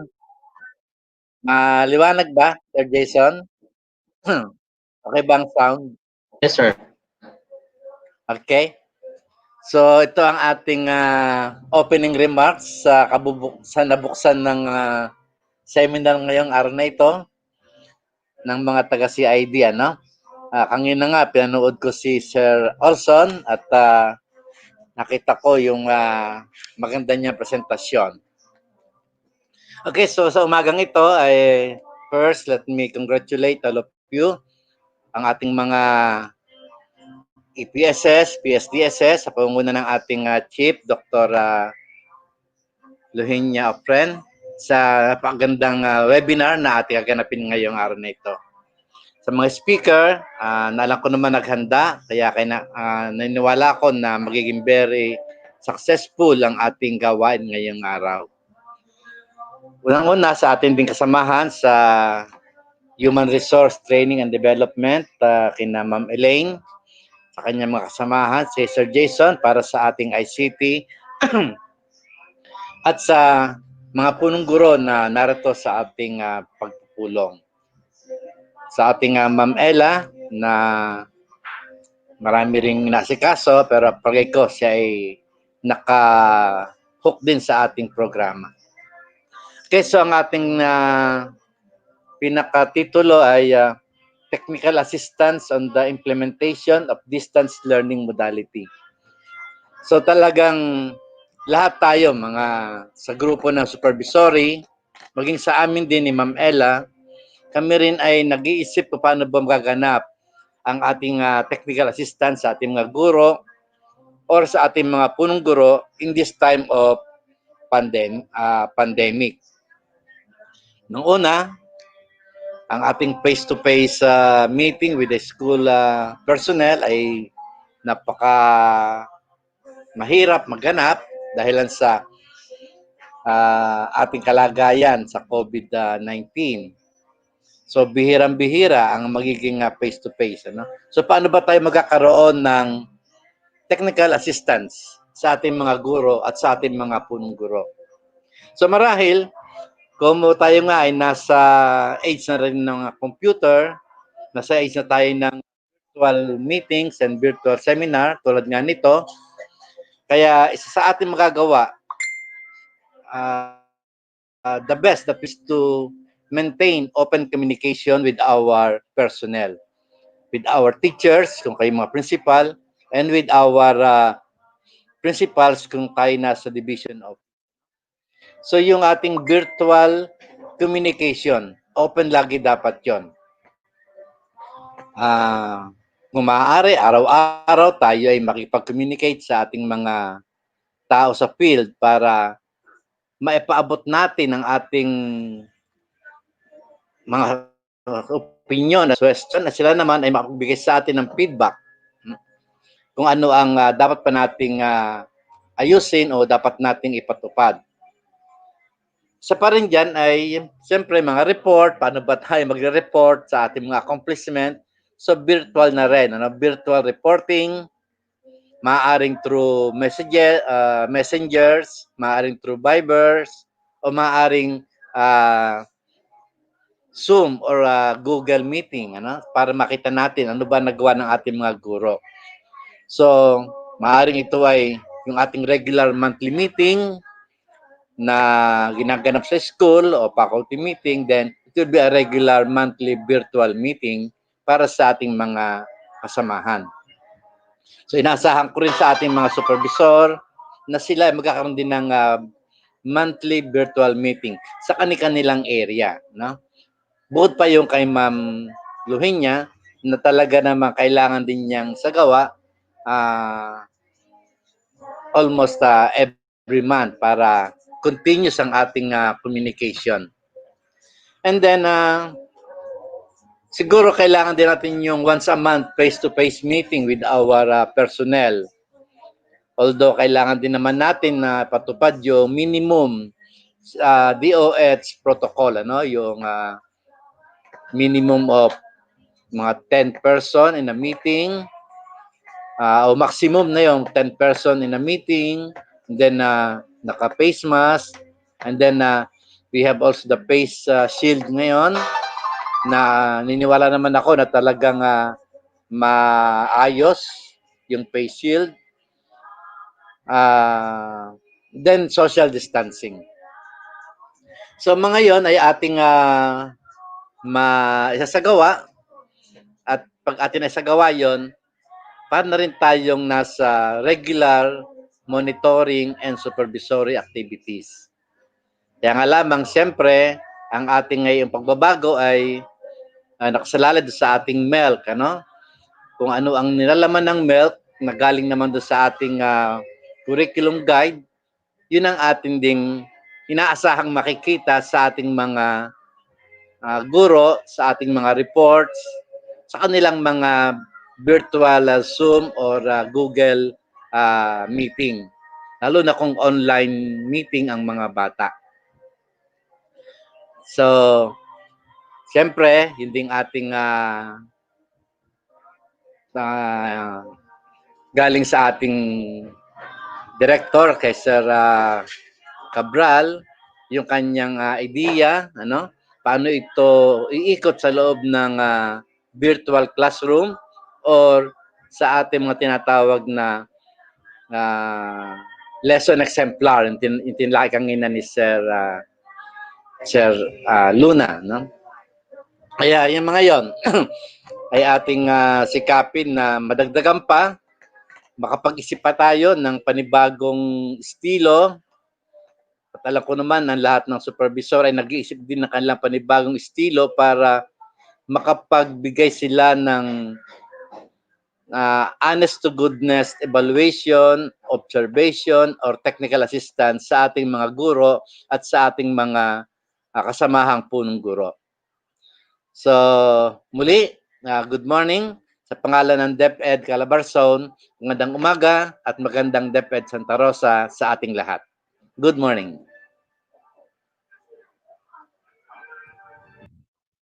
Thank you so much, Sir Lindo. Your presence is highly appreciated by us in the CID. Hearing from you all those words, rest assured po that we will try and do our best in the CID to give what our clients need to us this coming opening of classes. And syempre, hindi natin palalagpasin. If our Father gave us inspiring message, how much more yung ating mother in the SDO Santa Rosa City. Everyone, let us all welcome our very energetic and very supportive, particularly in all the endeavor that we are doing in the CID. Guys, let us all welcome our School Division Superintendent, Dr. Manuela S. Tolentino, for her message.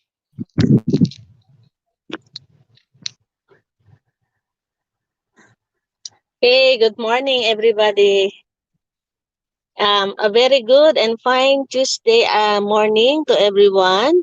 And I would like to congratulate the persons behind this wonderful and a very needed activity for our division. The CID group, headed by Ma'am Luhingi Ofren, our Chief of the Curriculum Implementation Division. Our MC for today, Ma'am Winnie Nabo. Those who will share their insights and ideas and information to everybody. Hindi ko na isa-isahin, baka meron akong malimutan. Ang ating pong mga very hardworking and industrious uh, education program supervisors of all the subject areas at ang ating mga public school district supervisors who are here. At siyempre sa atin pong ating beneficiary ng technical assistance webinar na ito, ang ating mga school heads and teachers and all others who will benefit from this particular activity. I'm very thankful that this activity come into realization because I know nangangailangan talaga tayo, no? Mayroong mga kalituhan at mayroong mga pag-aalinlangan sa mga ginagawa natin para sa darating na pasukan. But I know all of this will be cleared, all your cobwebs will be removed after this TA. And if ever there's still, there are still things that are not clear to everybody, don't hesitate to ask. Because I myself, pag hindi din ako sure sa aking sasabihin at sa aking isasagot sa inyo, I used to ask somebody who's in authority to answer our query. Because as what I have heard from Sir Lindo, our Assistant Schools Division Superintendent, communication is essential, no? Kaya nga, binibigyan natin ng diin ang communication management. And this event is one of our activities under B2B, no? Yung ating communication management wherein we talk, no? We express our ideas, we give our insights at kung meron tayong mga kalituhan, ipinararating natin sa mga kinauukulan para magkaroon tayo ng maayos at malinaw na pagsasamahan dito sa ating sangay. We in the top management always pray and hope that all things will be done according to what is desired of us, kung ano yung hinihingi ng ating region, ng ating central office, and we comply with all the activities and the guidelines that are imposed to us.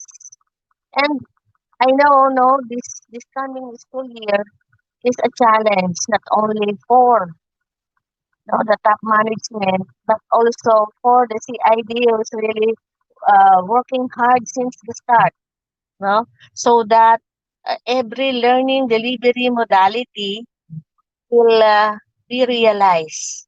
Ano ang ating gagawin sa online na learning delivery? Ano ang ating gagawin sa ating modular activity, no? Sa ating modular delivery. Anong gagawin natin sa blended? Oo. At ang isang magandang balita, no, our SOCMONET, no, our very industrious social mobilization officer has come to partnership with Royal Cable wherein yung mga videos at saka yung mga hinahanda nating mga lessons will be aired on a TV channel that will be provided us by the Royal Cable. And it is for free. Kaya suportahan po natin ang ating CID. And this is what I am asking from our school heads. At ako'y nagpapasalamat talaga sa ating mga school heads for their ang tireless support sa ating curriculum implementation division department, no, for lending us your knowledgeable teachers, for lending us your IT coordinators, and of course your effort, no, to address on especially the development and reproduction of our modules. Maraming salamat sa inyong pagsuporta, no, sa sangay ng Santa Rosa, particularly sa CIT department, kung saan talagang ang atin pong hangad ay mabigyan ng kaukulang mga kagamitan ang ating mga mag-aaral sa darating na pasukan. And I salute everybody. Hindi namin magagawa ito ni Sir Nestor kung kami lang sa division office. Hindi lang ito magagawa ng chief ng CID. Hindi ito magagawang mag-isa ng mga EPSS at PSDSS. But then, this is a collaborative work and effort of all of us. And kagaya nga kanina, I would like to stress that each of the schools the school head should have communication with your teachers to avoid misconceptions. Kasi sometimes nagkakaroon ng mga misconceptions na nakakarating pa sa media and nakakarating pa kung saang unit ng ating departamento. No? Sana sa ating sangay, no, in the division of Santa Rosa, everything and every ideas will be communicated well to avoid chaos, to avoid troubles, and para masaya tayong naglilingkod, masayang gumagawa at masayang nagtatrabaho. Dahil kung ang ating mga kalooban ay masaya, magaan, at wala tayong mga hinaing at mga hinanakit sa buhay, magaan nating magagampanan ang ating gawain. No, and that is in addition to what Sir Nestor has described a while ago. Really, communication is very essential.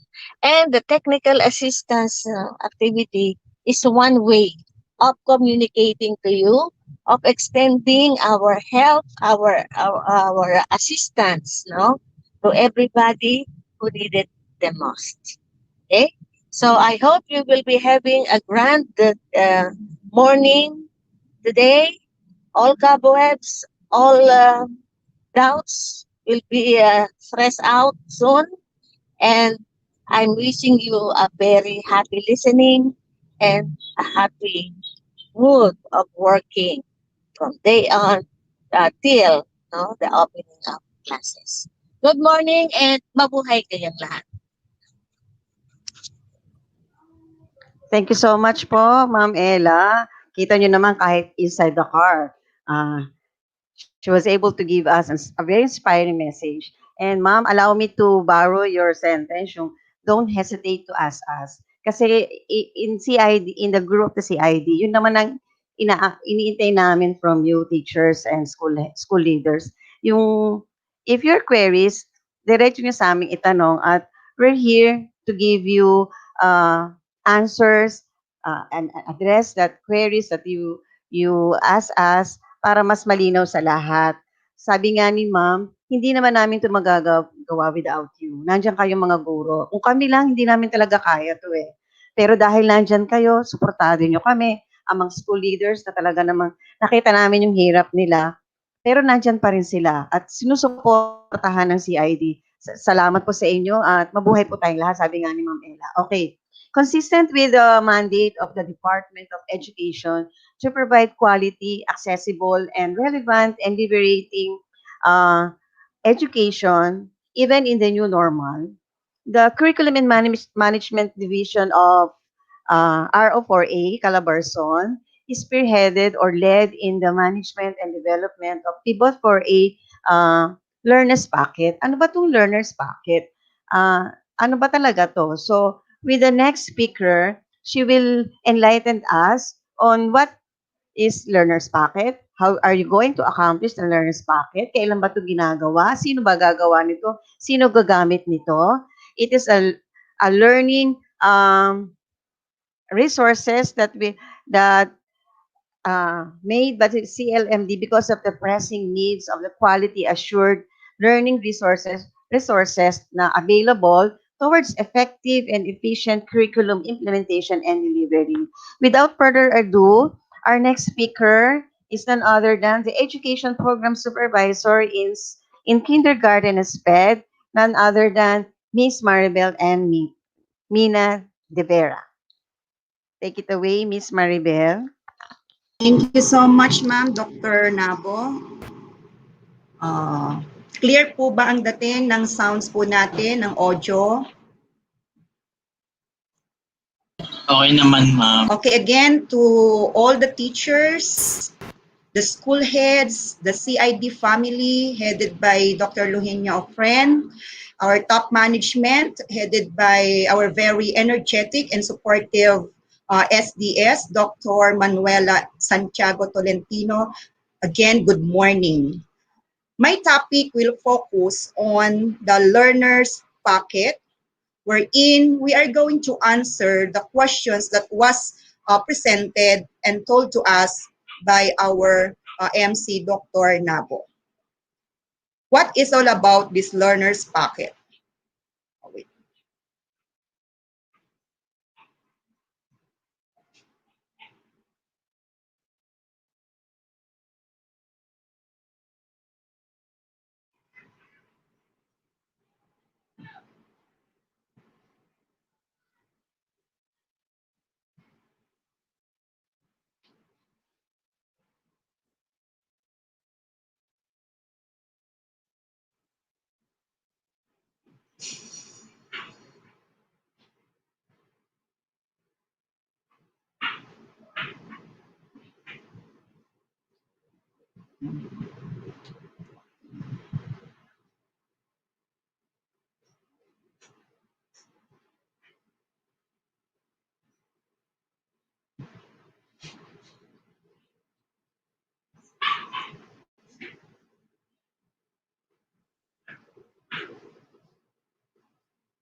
Nawala slide.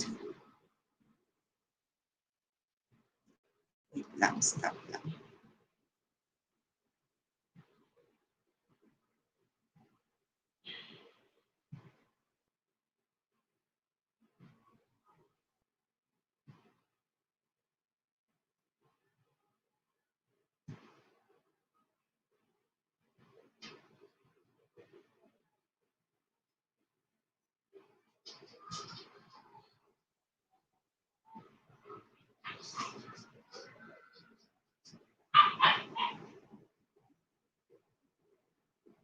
Why? Ba't hindi maka-share screen?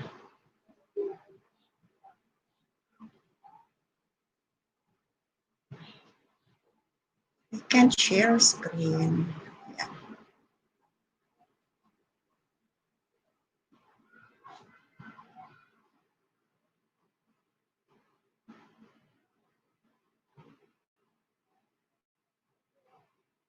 Not again. Share screen.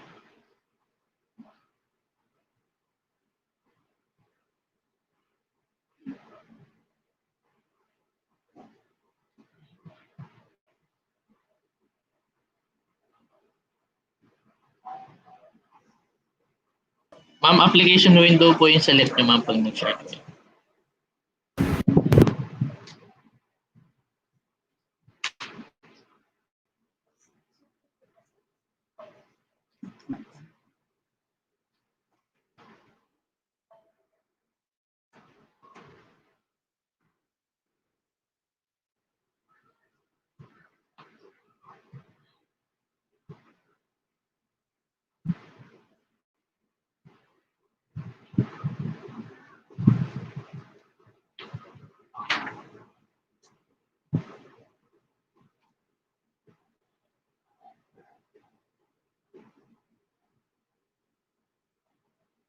share.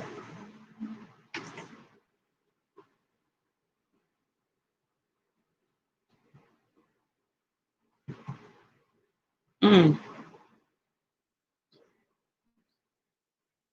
Mm. Mm.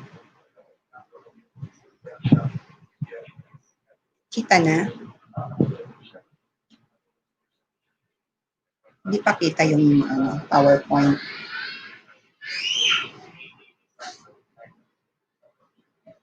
Kita na. Okay, thank you.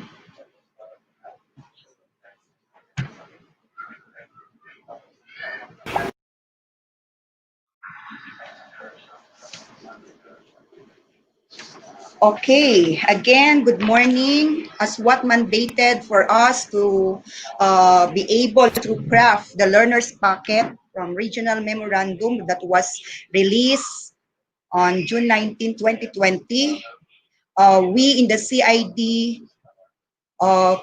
Curriculum Implementation Learning Division will give or provide technical assistance to schools in the preparation of learners' packet with its general objective towards effective and efficient curriculum and implementation delivery.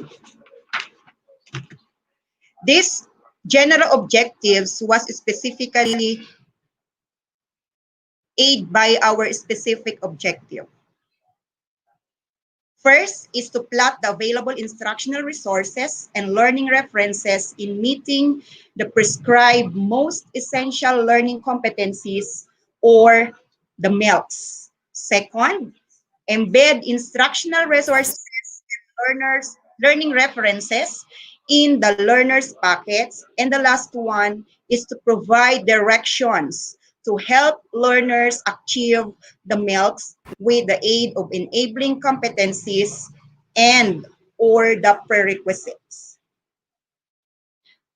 With this, the next slide is the answer on what is pivot for a learner's packet.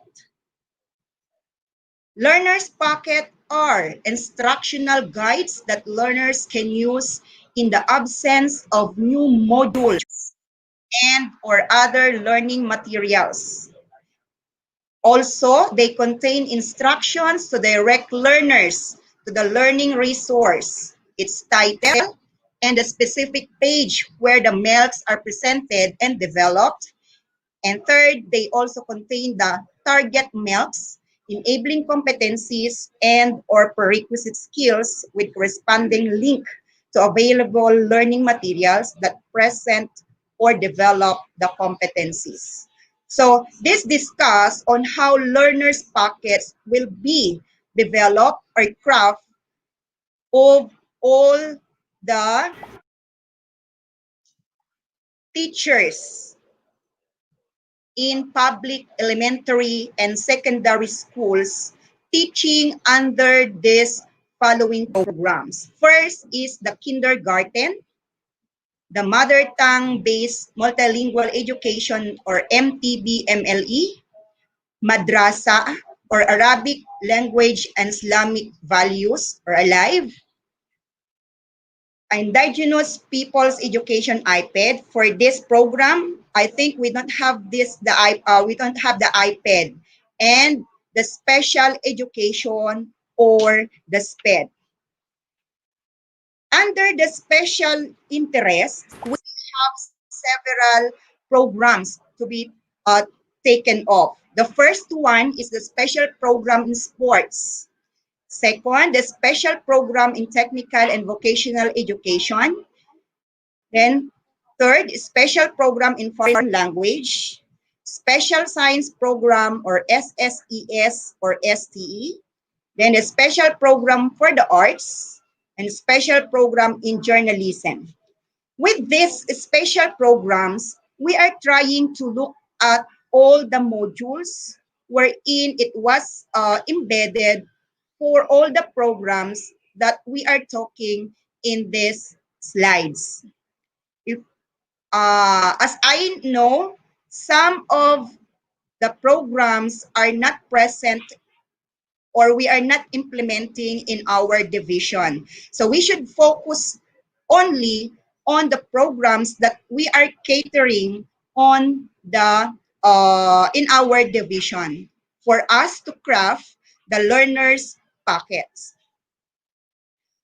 With these learners packets, we have the team for us to ensure that the targets are met and outputs are produced within the time frame. Meaning to say, we have due date for us to submit our crafted learners packet. Ito yung iniiwasan natin, yung si Judith. Si Judith na kung saan ay sana wala sa vocabulary. Okay? Then, the following levels of governance shall perform the tasks for us to be guided in our in crafting our learners packet. The first one is the regional office or the RO, wherein their duties and responsibilities are as follows. Regional office will set directions through a regional memo, which was downloaded to us last June 19, then sets the process and other mechanisms in the development of learners packet, provides example learners packet and templates, assigns SDOs to review the outputs of each SDO on specific targets, provides technical assistance to SDOs in the process of development of learners packet, and monitors and reports progress of the activity, then consolidates the regional output packages and distribute copies to SDOs.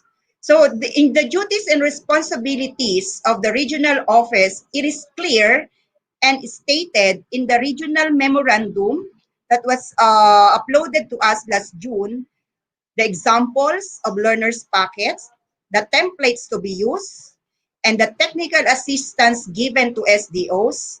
And of course, as of now, they are monitoring the crafting and consolidation of the learners packet by SDOs.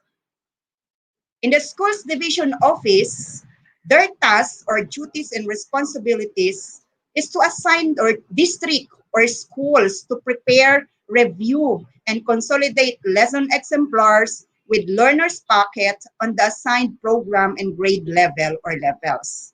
They should provide also technical assistance to schools on the preparation of learners packets wherein we are doing it right now. We are also tasked to reproduce learners packet and distribute to schools and monitor and report progress on the use of learners packets. Good. In our school's division office, the SPED are tasked to do the learners packet with the other three schools division, namely Tayabas, Imus, and San Pablo. So we are four in working with the learners packet of a special education program. And also in the kindergarten, teachers also are tasked in 8 divisions to craft the learner's packet for kindergarten for the first quarter and second quarter. In the division of Santa Rosa City is tasked to do the second quarter learner's packet, and I'm very thankful to the school heads who lend us their teachers in providing, in crafting this learner's packet. Of course, especially all the SPED teachers and 2 kindergarten teachers in our division. They are the one who will craft the learner's packet of kinder and SPED. How about the duties and responsibilities of schools? First, their task is to assign teachers to create learners packet At ginawa na po nila yon. Nag-assign na po sila ng teachers sa paggawa ng learner's packet. The second one is to reproduce reviewed learner's packets and distributes to learners and implement and report progress on the use of learning packets. After doing this, after knowing the tasks or duties and responsibilities of teachers, from this, or of governance, from this, the RO came up with the process flow in the development of learner's packet. As you can see from the start, it was stated that regional office provides directions, process mechanisms, templates, or examples, which was embedded in the regional memorandum and given as an example of learner's packet together with the LE or the lesson exemplars. After, from the region, it will be downloaded to divisions or school divisions offices, which will assign districts or schools to develop the learners packets. And I suppose these duties and responsibilities of schools division was already cascaded last month ago. And the schools they are going to assign teachers to create packets. Ito na po yung role ng teacher. The role of the teacher from this process flow in the development of learner's packet is to prepare the learner's packet. After preparing the learner's packets, they are going to submit copies of learner's packets to their school heads. After the submission of the learner's packet to the school heads should submit learner's packets through the given links or kung ano man yung pinakamabilis na proseso in order to submit the learner's packet.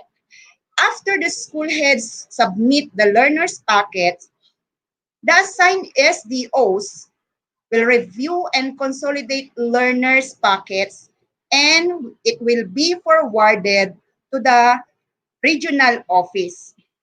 So after forwarding to the regional office, the task now of the regional office is to prepare packages of learners' packets and distributes to the SDOs.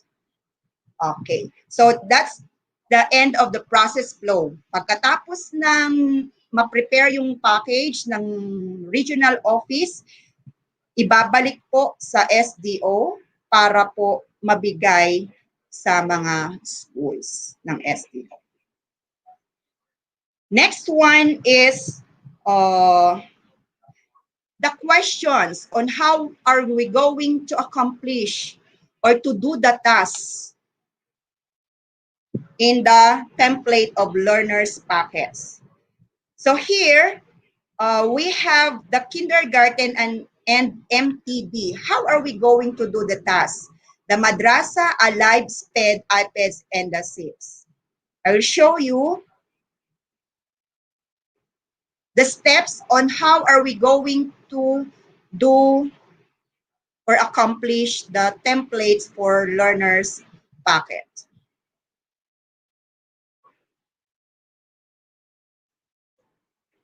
So be sure that you are going to look at these templates for us to identify why are some examples that we'll be showing to you afterwards will be not that the same with the template that was given. In 7.1 of page 12 of regional memorandum, it was stated that kindergarten and MTD will get hold on the existing DepEd learners module, the K-12 curriculum guide, and the MELCs indicated in Pivot 4A budget of work presented in Regional Memorandum number 306, Series 2020. Next, is indicate the content and performance standards taken from the K-12 curriculum guide. Third is specify in column 1 the MELCs taken from the BAW. And letter D is stipulate in column 2 the available enabling competencies and or prerequisite skills attached to each most essential learning competencies. Place in column 3 the content or focus of each MELC. State in column 4 the title of the learning materials where the MELC is presented and developed. And the last is to present in column 5 the pages or of DepEd produced LMs where the MELC is presented.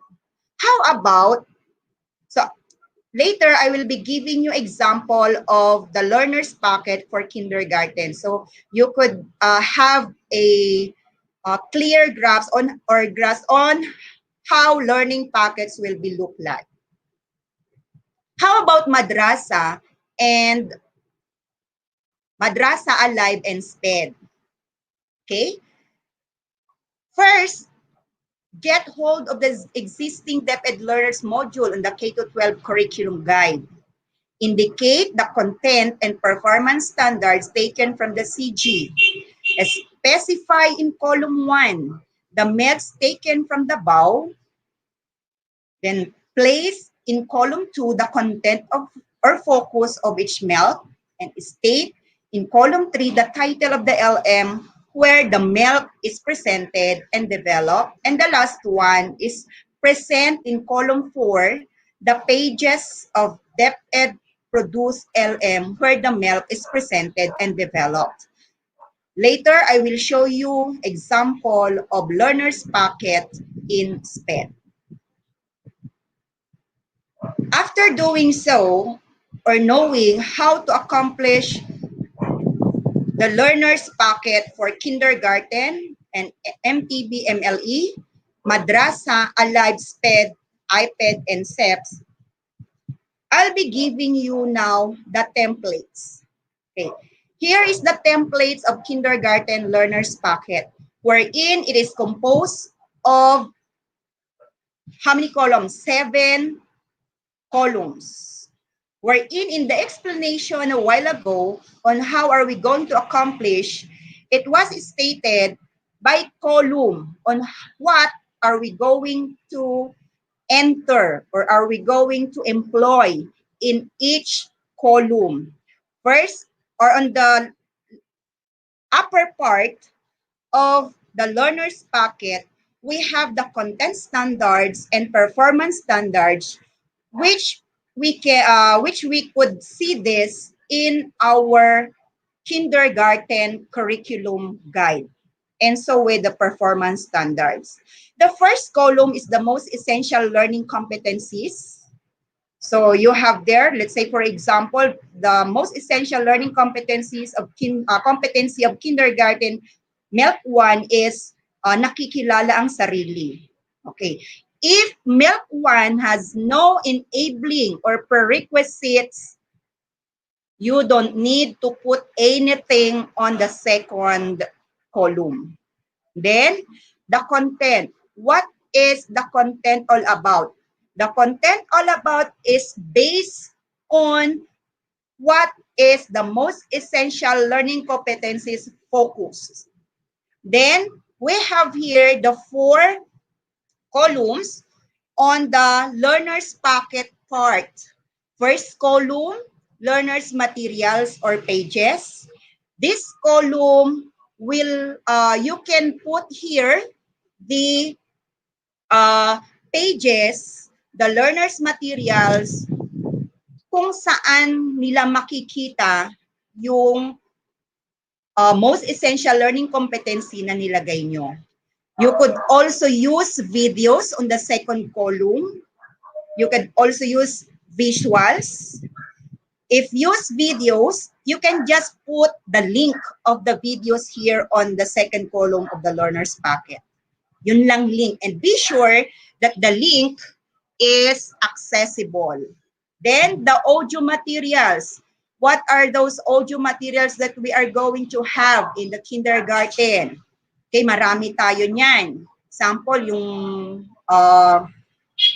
pagpapakilala ng sarili with the classmates, and then manipulatives. Ano-ano yung mga manipulatives na ginagamit natin when we are talking about pagpapakilala ng sarili? We can use puppet para magkaroon ng conversation.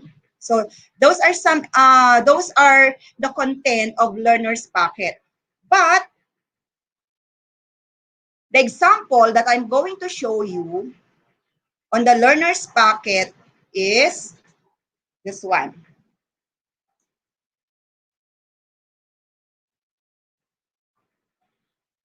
Okay, here is the crafted learner's packet for kindergarten. This is for MELC 1 and 2, week 1, then week 6. Week 1 and week 6 lang po muna yung available sa amin. I-example ko sa inyo. But we are already done in the week 8 because we are focusing on the 8-week curriculum of kindergarten. Week 1, the MELC there is MELC numbers 1 and 2, wherein the content is ang pagkilala sa sarili ay pag-alam ng mga pangunahing impormasyon tulad ng pangalan, apelyido at kasarian. Kabilang din dito ang pagsasabi ng araw at lugar ng kapanganakan. Ang pagkilala sa sarili ay pagtukoy din ng mga gusto at di gusto.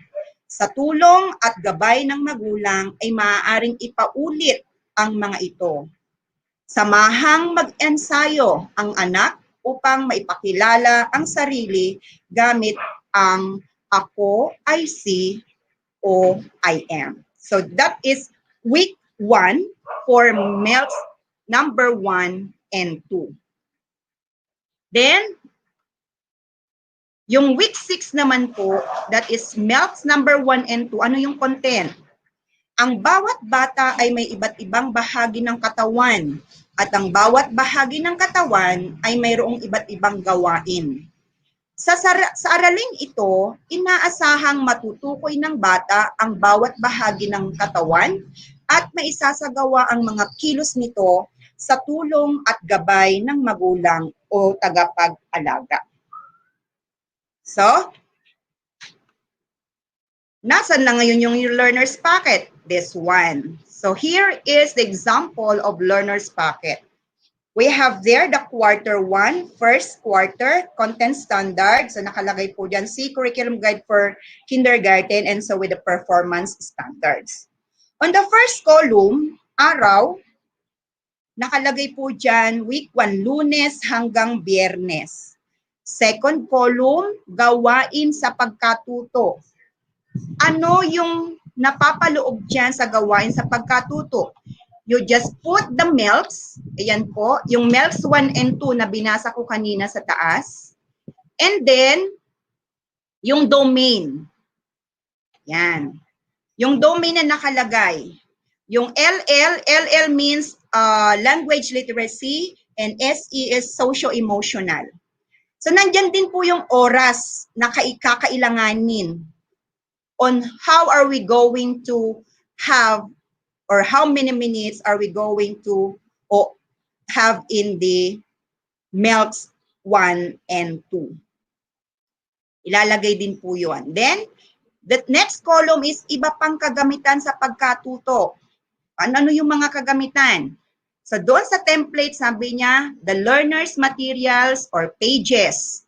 Doon sa ating template. Ang sabi dito, manood ng video, makinig ng audio tungkol sa pagkilala sa sarili. So nakikita nyo dyan, the yellow one, it is indicated ang espesyal na cake ni Jake, audiobook narration, learner's kit, page 11 to 15. So nakikita nyo dyan, lahat ng steps ay mayroong oras na dapat ay nakalagay. Okay? Next one. So yung basahin at gawin ang gawain sa learners material pahina 1, 80 minutes ang gagawin dyan. 80 minutes ang sabihin ang pangalan, apelyido, kasarian, edad, araw at lugar ng kapanganakan, gusto at di gusto. Okay. Hindi ba nakikita ang template? Okay. Then, on the next column, second column, kumuha ng papel, isulat at kopyahin, ako, I see, o I am. So, that is, the domain for that is literacy, language literacy. It will have a 30 minutes to finish the task. Then, next one, ng pangalan. Then, 30 minutes yung task na yan. Then, yung gupitin ang bookmark na sinulatan ng pangalan, that will be 40 minutes. So, as you can see, doon sa una pa lang na senaryo, nakalagay po doon sa tulong at gabay ng magulang, maaaring ipaulit ang mga ito. So, guided po ito, guided activity by the parents. Ganon din po sa week 6 ang ating gagawin. Yes, ma'am.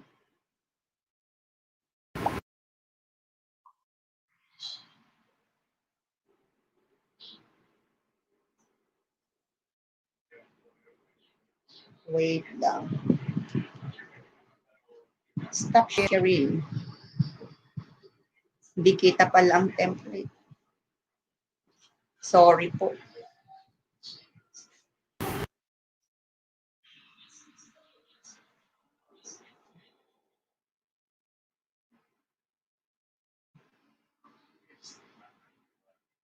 Share the template.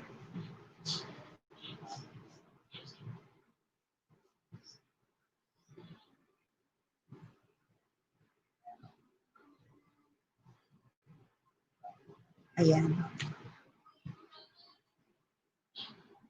Kita na po ba yung template? Kita na po ba ang template? Yes, ma'am. Lakihan nyo lang po ng konti. Kita na po ang sample ng template?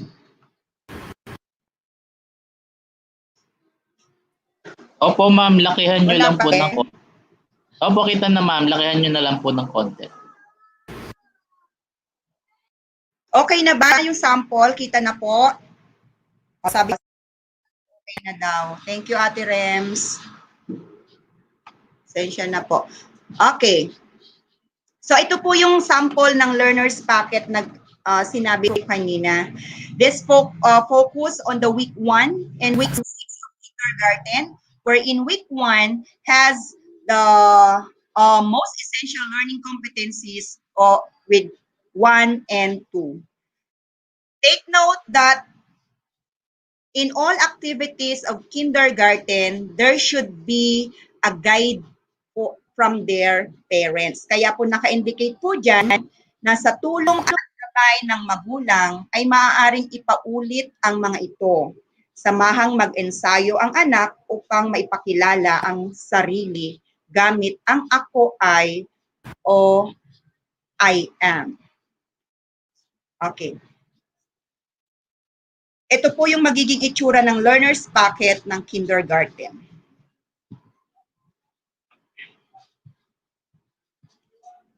So we have 6 columns doon sa learner's packet ng kinder.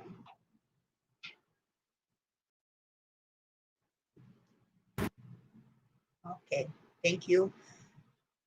So first column, it was indicated the araw or week, Lunes hanggang Biyernes. Tapos gawain sa pagkatuto, you put the MELs. Ilalagay nyo lang yan. Then, how are you going to introduce the MEL? Doon yan sa baba. Ito po yun. Ano-ano yung mga gagawin ng bata sa baba ng MEL.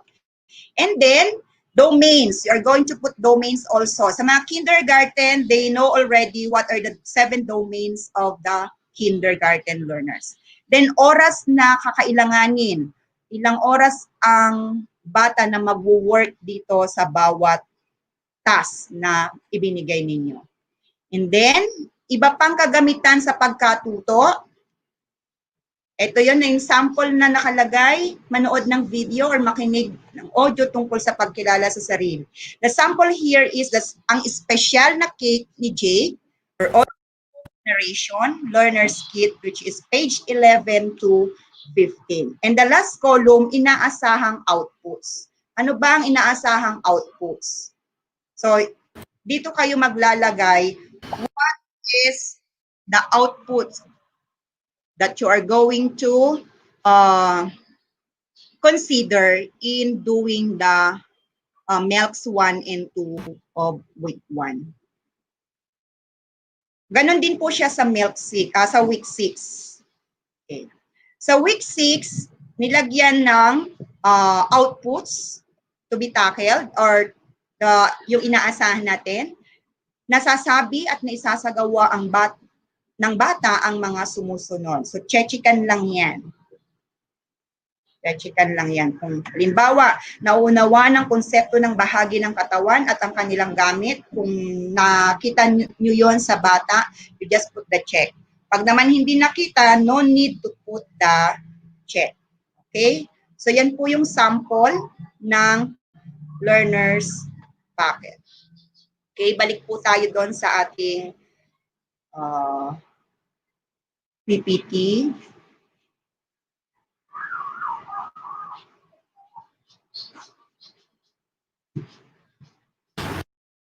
Kita po ang PowerPoint.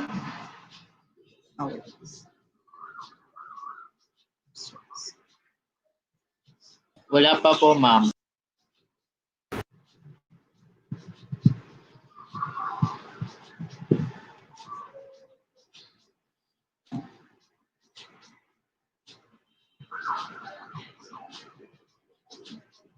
Okay. So we are here in the samples of learner's packet. Okay.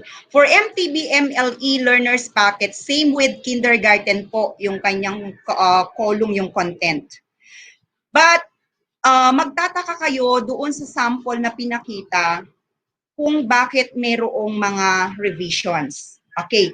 So, based on the regional memorandum that was downloaded to us last June 19, nakalagay po sa page 3 of page 3 na statement number 7, it was stated there that to accomplish the learner's packet, teacher shall make use of the templates that may be adjusted in terms of format, but not the contents found in enclosures 1 and 3. So yung format po, pwede natin siyang i-modify. Pero po, yung content ay hindi pwedeng i-modify.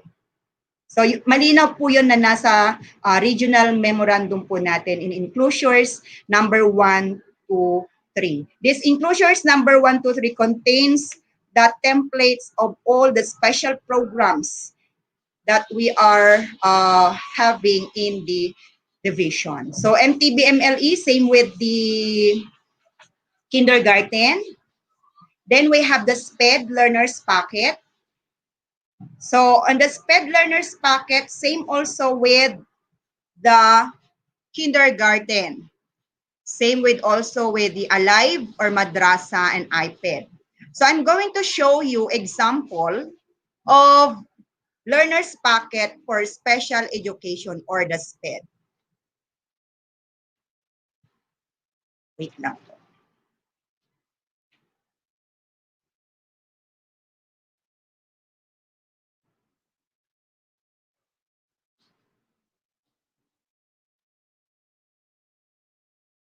Nawala ulit.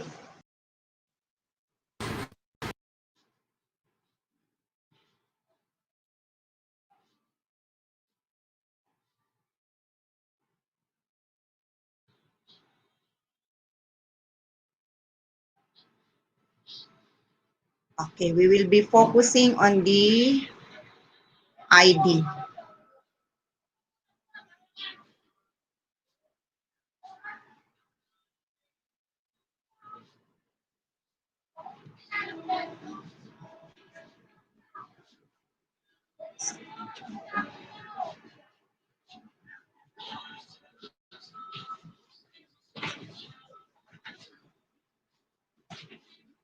Okay, here is the example of the learner's packet for SPED. This was collaborated by the 4 divisions, as I have said a while ago, that we have here the most, first, on the upper part, the content standards and performance standards, which is can be in the curriculum guide.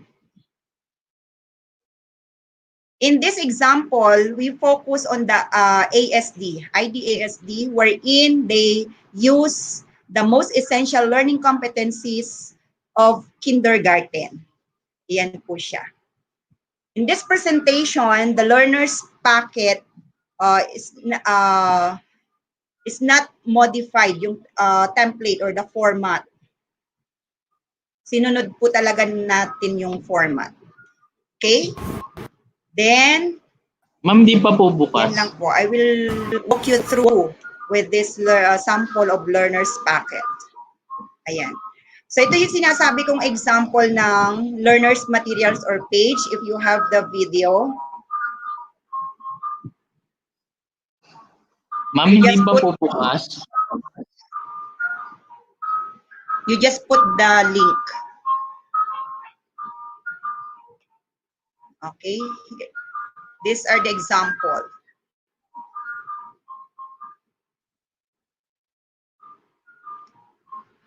So another one is on the ASD for an ID.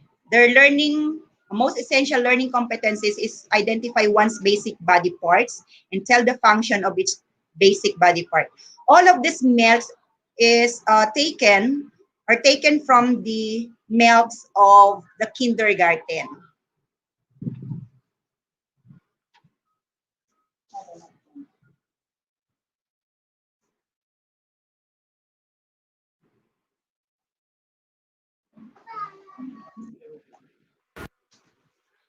Hindi kita. Stop sharing.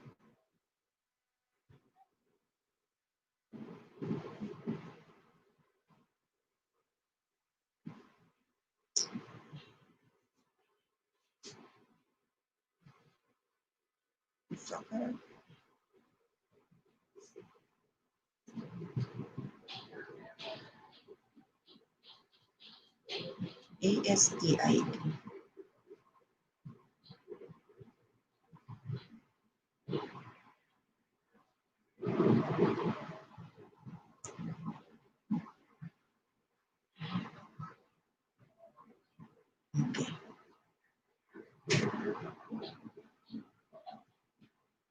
Okay, I'm back. Kita na po. Opo, ma'am.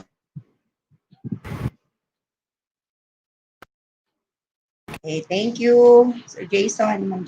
Okay, so here are the example of SPED learners packet for ID or intellectual disability and ASD, autism syndrome disorders, wherein their MELCs are from the most essential learning competencies of kindergarten. Ito po iyon. So, pwede po kayong mag-leave ng blank doon sa mga columns kung wala naman po talaga kayong ilalagay. No need to fill out all the columns in the learner's packet para lang malagyan natin. Hindi po ganon. Kung ano man po yung pwedeng gamitin doon sa most essential learning for this method to develop the competency, yun lang po ilalagay natin. Hindi po basta para lang malagyan po natin yung column ay maglalagay na po tayo. So you can leave it blank kung wala po kayong nailagay. Dito sa unang example, yung manipulatives lang ang nalagyan. Siguro kasi walang available na audio materials or video or visuals. Okay. Ito po yung another example. Okay. Dito naman, the learner's materials or page, mayroon siyang laman compared doon sa kanina.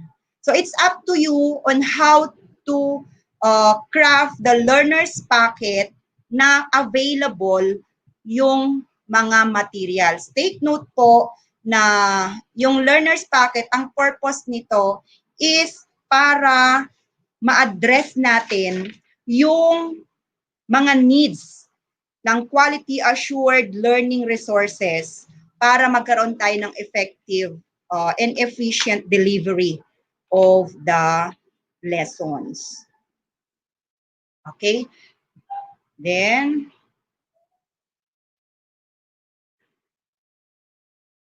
let's move now to the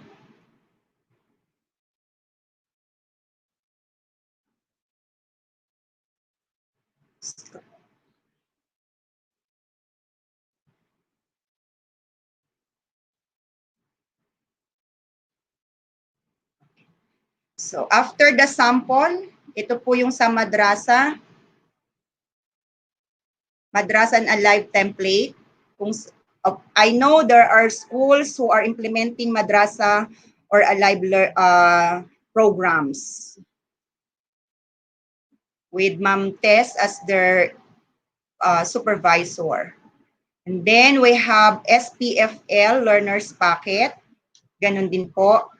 So only 4 columns. The columns for the learners packet is only 2, learners materials or LM and pages.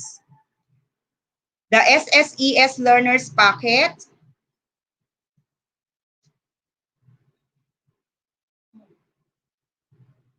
hindi kita. Oh.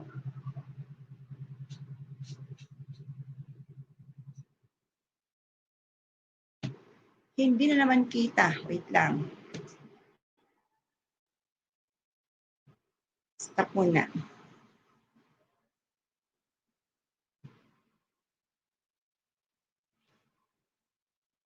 Oh, not responding. My God. Not responding.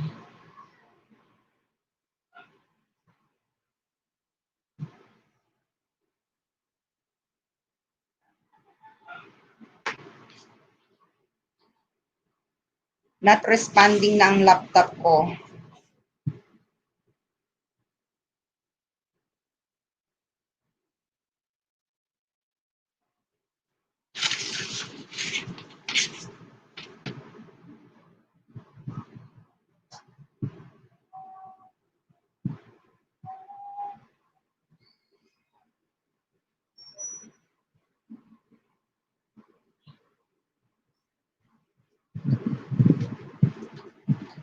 Exit muna.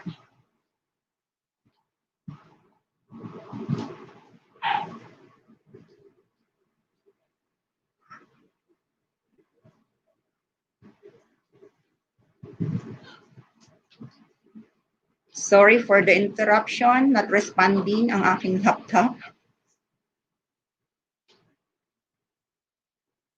I just want to close this first.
Yan.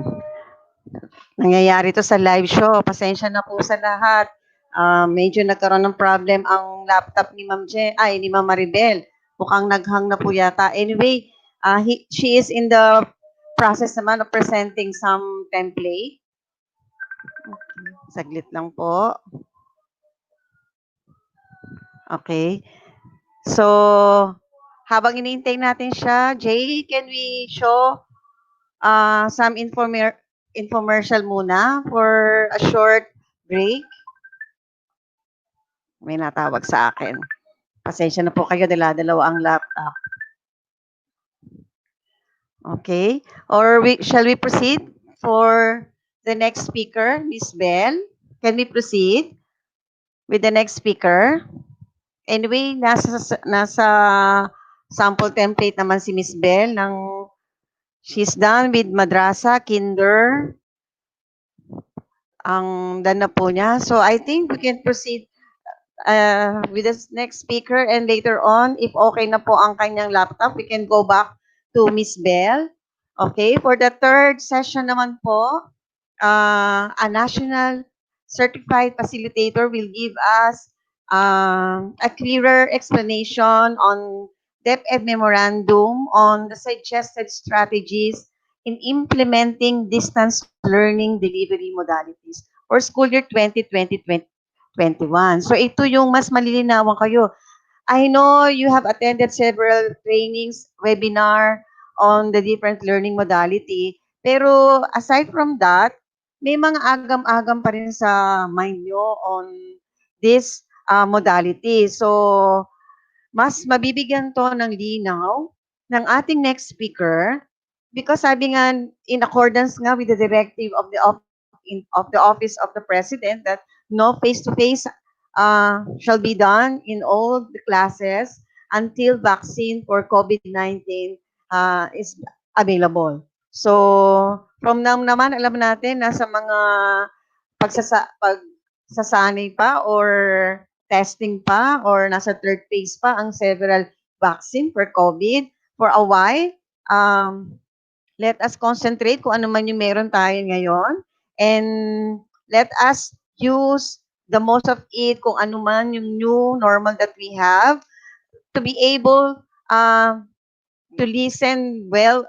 We have to listen well to be able to understand ano ba itong mga learning delivery modalities na kailangan natin matutunan. Kasi remember, may mga dry run na nangyari na sa division natin several weeks ago.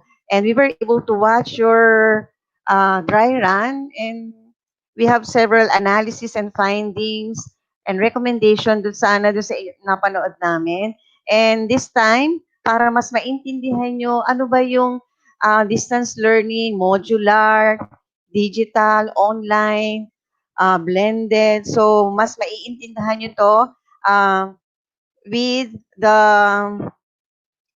thorough explanation to be done to us by our next speaker, none other than the National Certified Facilitator, Miss Marijen N. Leosala. Later on, we will go back with Miss Bell. Doon sa natitira pa niyang slide, Miss Bell. For now naman, let us welcome Miss Leosala.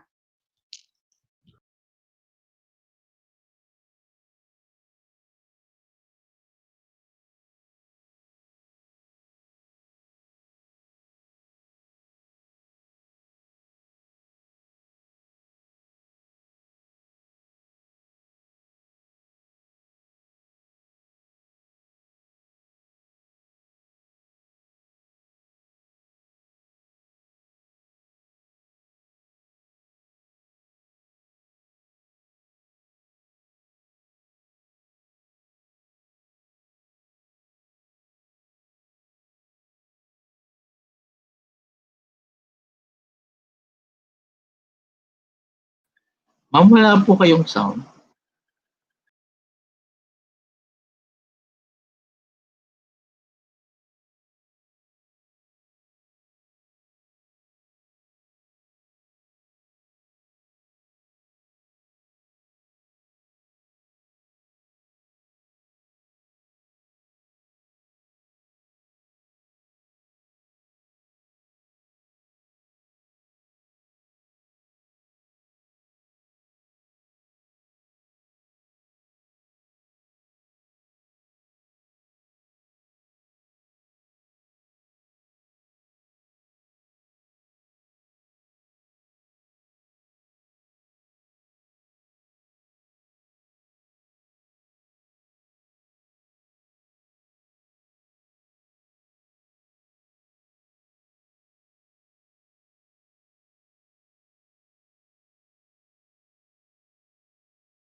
Ma'am, naka-enable na po yung mic niyo, ma'am.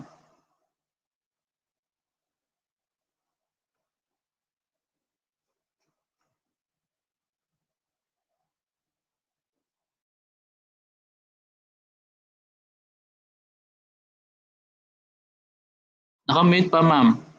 Yan, okay po. Try niyo magsalita.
Okay na?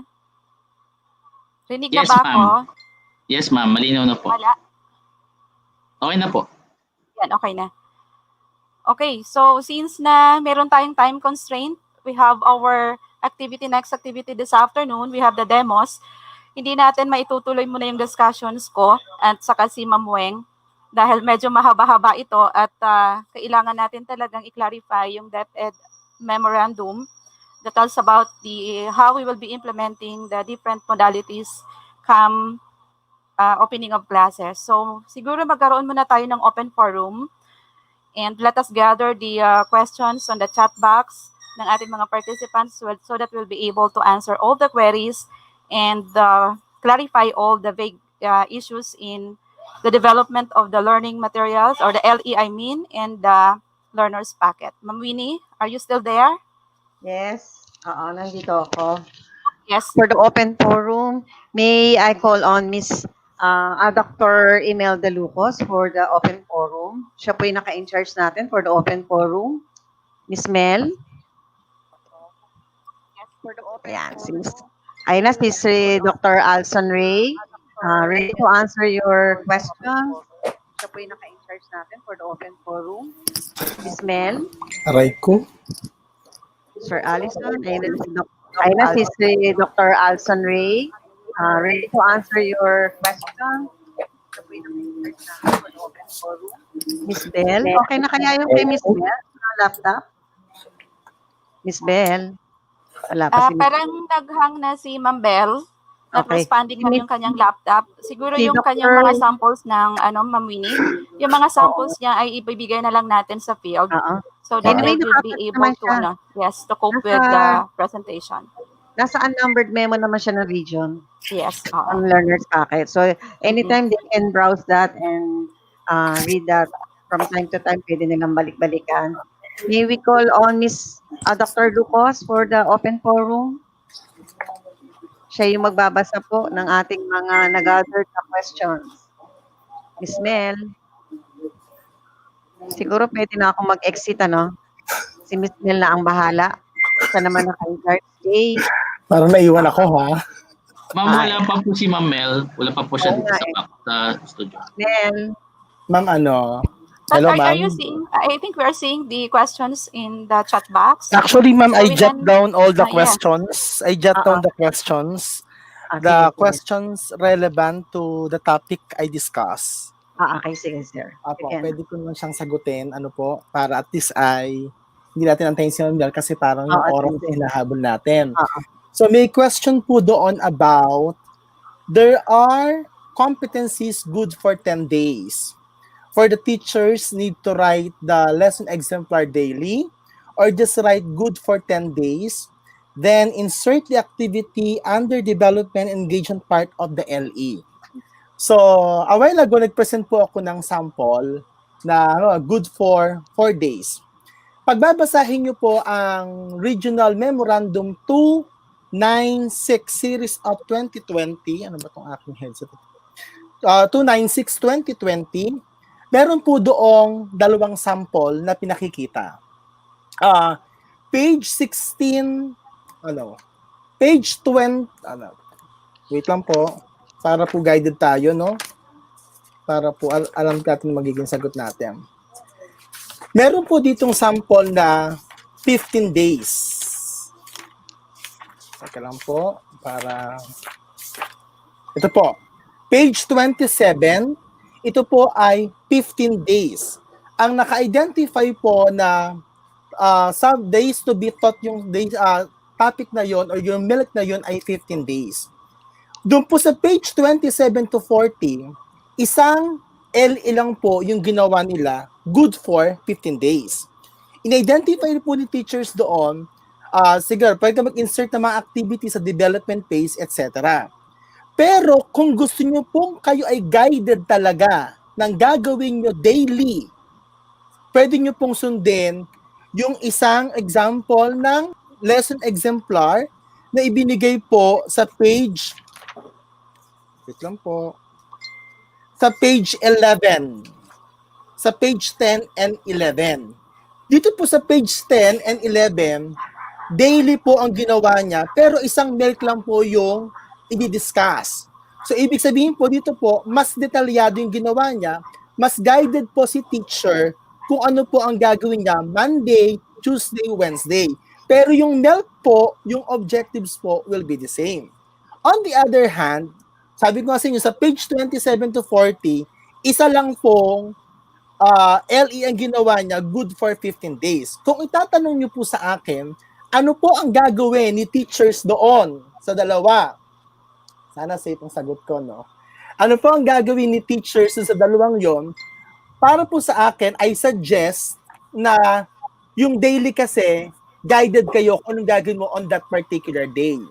Pero sabi ko nga po, siguro po, discretion ni school heads, correct me, Ma'am Jen, Ma'am Nabo, kung ano po aking with the supervision of your school heads, kung ano po dun sa dalawang lesson exemplar ang i-execute ng inyong mga institusyon. Hindi ko po sinasabing mali yung isa lang, mali yung daily. Depende po sa mapagkakasunduan nyo po sa inyo pong mga respective institution kung alin pong format ng LE ang gagawin ninyo. Yun po yung unang tanong, Ma'am Nabo. Ang pangalawang pong tanong na nabasa ko po doon ay milk for 4 days, is it 1 LE?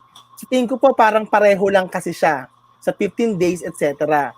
So makikita nyo po doon, ang sinasabi po kasi 1 milk, 1 LE.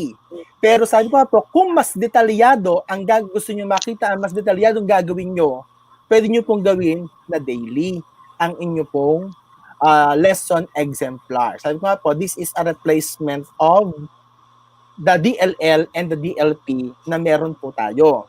May tanong din po kanina nabasa ko about sa enabling objectives at sa milk. Kasi sabi po kanina, dapat po bang ituro yung milk? Sabi ko po kanina, ituturo dapat si enabling objectives at a prerequisite skill kay milk.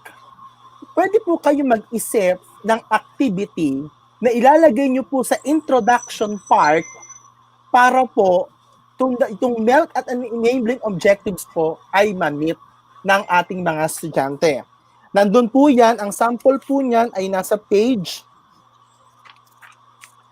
wait lang po, nasa page 20 po ng DepEd Order number 296, Regional Memorandum 296. Kasi dito po ang milk po niya, describe the parts and function of the sense organ of the human body.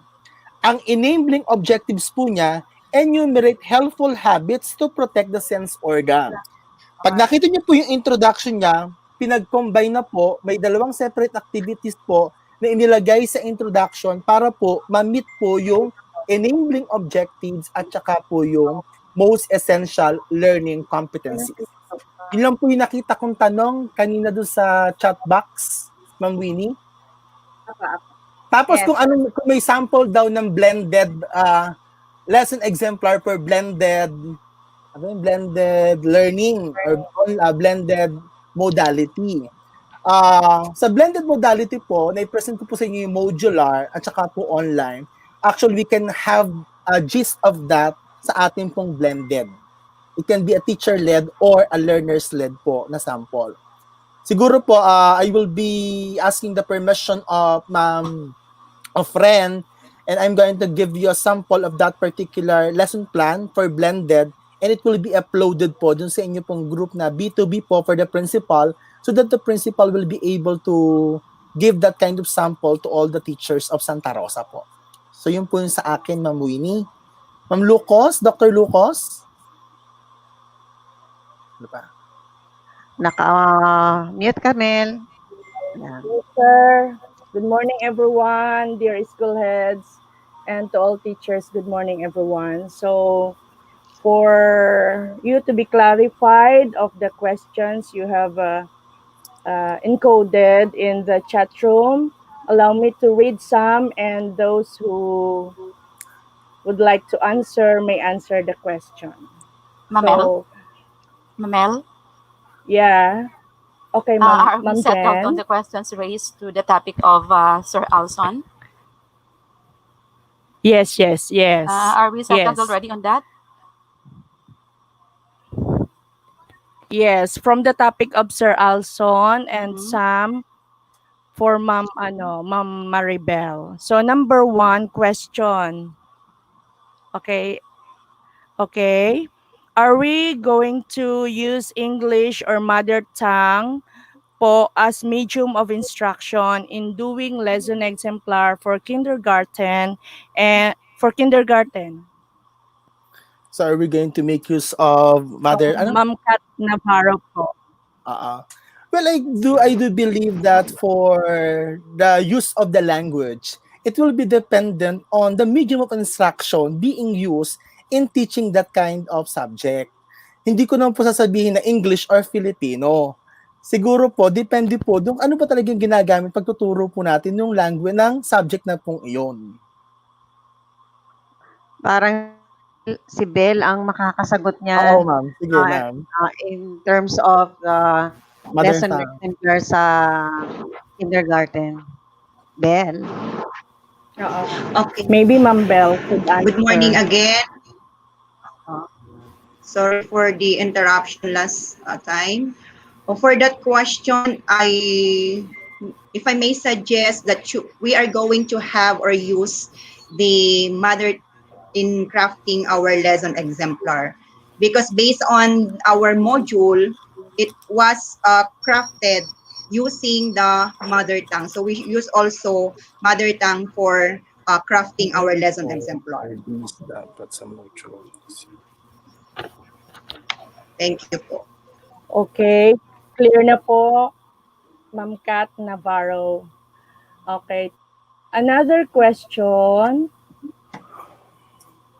Sir, ito siguro ay nasagot na, pero I'd like to read from Sir Gregorio Kitong. Ang LE po ba ay depende sa modality? Kasi for modular, okay. Kung modular online, ito ay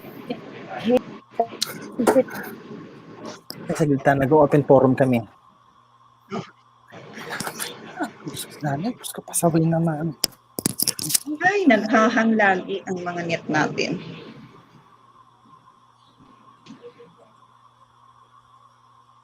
Nawala si Ma'am Lucas, nawala. Nagluloko rin ng net. How much more siguro pag during the opening of classes, no? Lalo na siguro pag sabay-sabay na tayong nagamit. Nawala na si Ma'am Lucas. Dr. Lucas. Ma'am Winnie? Yes. I think I have the copy of the yung question ni Sir Kitong. Sir Kitong. Yes, yung kagabing sinend nyo sa akin. Tingnan natin if those are still questions after discussion. Meron akong copy nun. Sige. Habang iniintay natin pumasok ulit si Dr. Lucas. Yes. Sige, Jen, ikaw na ang magbasa. Kung meron kang questions na related sa topic. Ito yung nag-gather natin before we did this technical assistance. Yung isinend sa akin kagabi ni Mamel. if these are still questions as of now after the presentation of the LE on how it will be developed, let us try to see kung ito pa rin yung mga tanong nila. And I have here, number 1, how will teachers prepare lesson exemplar? I think this was answered by Sir Alson. Tama ba ako, Sir Alson? Yes, madam. So, and then the number 2, how will teachers prepare lesson exemplar daily or weekly? And nasagot na rin ito. Then we have number 3, what should be prepared if there is no available module? Yun ang tanong. Yeah. Ano ba daw ang kailangang i-prepare kung wala tayong available na module?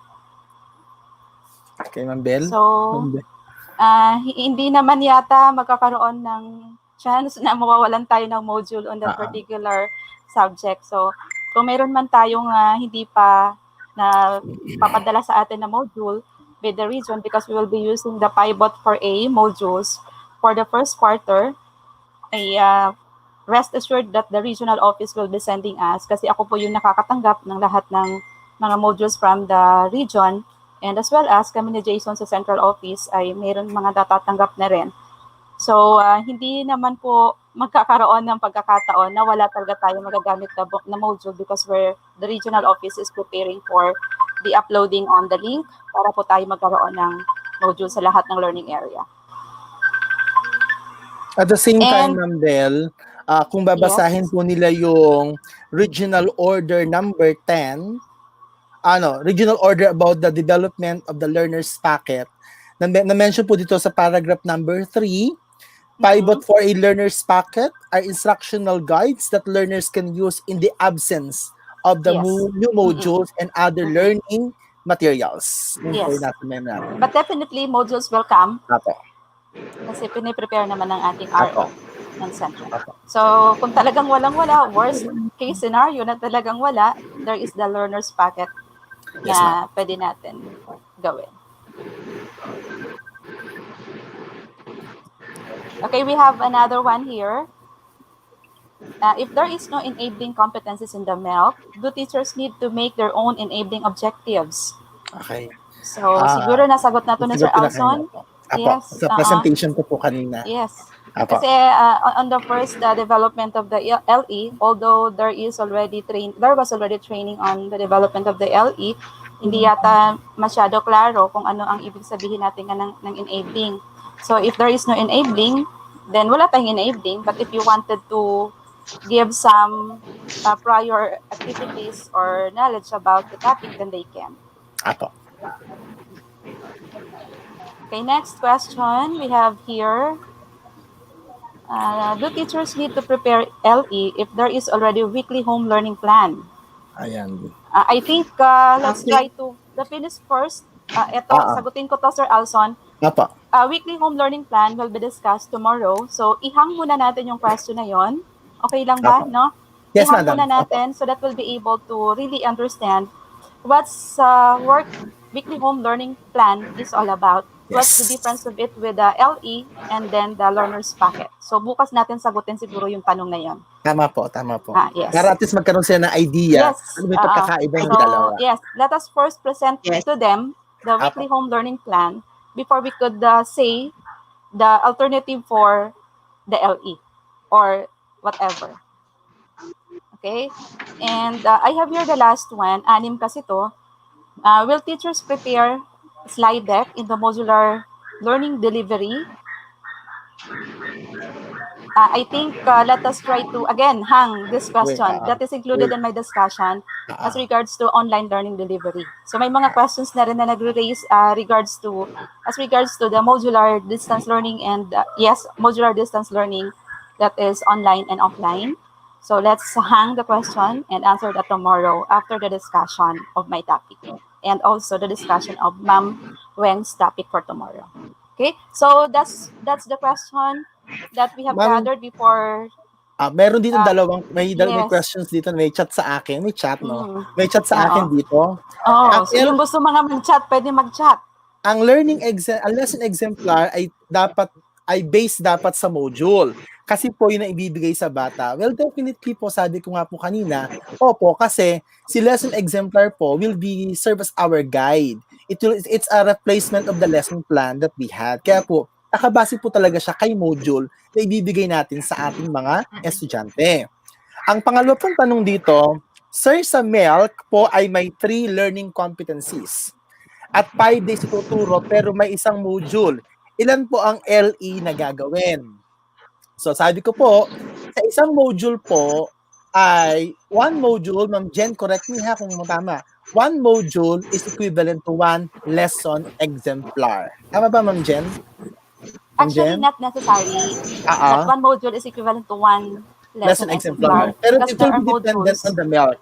Yes, there are modules that contains several 3 or MELCs. more. Yes. 3 or more MELC. So therefore, basta one LE One MELC. is to one MELC. Parang ganun Yes. magiging combination. One MELC is to one LE. Yun po. Depende po, sir, kasi may MELC na good for 5 days. So 5 if that days. is good for 5 days, if they wish to do it na araw-araw, kasi 5 days yun, di ba? If they wish to have it LE every day on that particular part of the MELC or part of the lesson, then they can. Parang katulad din ng ginagawa natin before, we will still teachers, kahit pang 5 araw yan, pero gumagawa tayo ng lesson plan daily. Apo. Yun lang po yung nasagap ko sa aking ano. Wala Yes, na I have question here, Sir Alson. Wala ka na bang tanong dyan? Wala na po, I have ma'am. here, this is, ma'am, good morning po. Tanong ko lang po, maari po bang gamitin ng module ng division sa LE since na naka-idea na po siya at the same time ay ginawa po siya ng mga EPS at evaluators? Yun ang tanong. Again, I will be answering this one tomorrow Yes, after ma'am. the presentation. Kasi meron tayong division. I'm sorry po, may tumawag lang po sa akin. Yes. May tanong kasi na tumawag sa akin. Kung daw gagawa pa ba ng learner's packet, considering that we have already the module from region. So the answer there is yes, we are going to craft learner's packet. Why? The learning modules that was given to us from the region is the activities. Yes, ma'am. Yung learning modules po na binigay sa atin ay alam natin mayroon doon mga activities. Pero yung pong learning packets, additional activity po ito para po ma-develop pa po natin ng gusto ang most potential learning competencies na ibinibigay po natin sa bata. So, kailangan po natin na magkaroon ng learner's packet kung saan ito rin po ay ibibigay natin sa ating mga learners para magabayan po sila doon sa gusto nating develop na competency sa kanilang pag-aaral. So, gagawa pa po tayo ng learner's packet lahat po ng teachers na nandun sa program. Thank you po. Salamat po sa tanong at sana po ay nalinawan po ang lahat. Ma'am Jen, meron ditong question about the grading system, no? Kasi sabi dito, dapat ngayon pa lang po maliwanag na ang grading system kung magiging mass promotion ito due to pandemic, hindi po kaya masyadong marami ang masasayang. Just asking, handa nga ba ang DepEd? So, and a friend? Okay. Magandang tanghali sa inyong lahat. With regards to the assessment, hindi pa tayo makakapagsabi ng tungkol sa assessment hanggat wala pang ibinababang regional or division or rather DepEd order na magagaling talaga sa kanila kung ano ang dapat natin gawin. Siguro, for the time being, ang ating gagamitin muna ay yung DepEd order natin dati regarding the assessment at hihintayin natin kung ano yung magiging guidelines na ibababa sa atin dahil alam naman natin na magkaiba ang face-to-face at saka ang learning modalities na ibibigay natin ngayon. Kaya wait muna po tayo, wala po kaming masasabi regarding the assessment, basta ang pinapagawa lang po natin sa ngayon ay yung assessment ng sa periodical, pero yung grading system at saka yung iba pang mga gawain ay iintayin po natin kung anong magiging guidelines ng DepEd. Thank you po.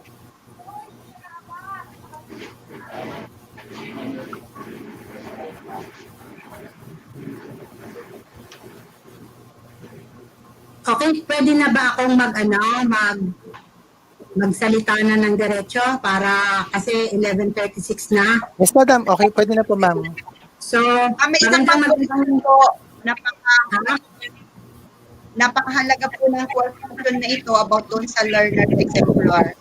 Chinat lang po sa akin ng teacher. Ang tanong po dito, paano po yung module? Very limited lang po yung activities at di masasakto po sa LE idea. Minsan sa isang week, 2 activities lang po, ano pong gagawin namin kung di mabuo yung LE idea? Ma'am Bell, Ma'am Bell? that can be answered also tomorrow. By tomorrow. Yes. That's included in my topic. Yes. Part po yun ni Ma'am Jen bukas. So, bukas po yung sagot, Ma'am Mercy. Thank you po. Yes. Mukhang mas madaming tanong bukas, ha?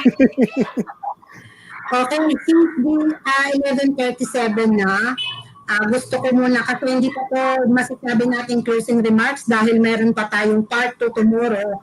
Pero kanina nakatanggap ako ng tawag from the president ng mga school heads na ang gusto nilang mangyari para maging mas maganda, maging maayos at makatulong talaga ng gusto para sa ating mga teachers and school heads. Ang technical assistance provision na ito ay nagre-request sila ng by area na technical assistance wherein wala na tayong gagawaing discussion regarding LE or ano. Basta ang gagawain na lamang ay mag-TTA, kung paano gumawa talaga ng LE, ng learner's packet at weekly home learning plan.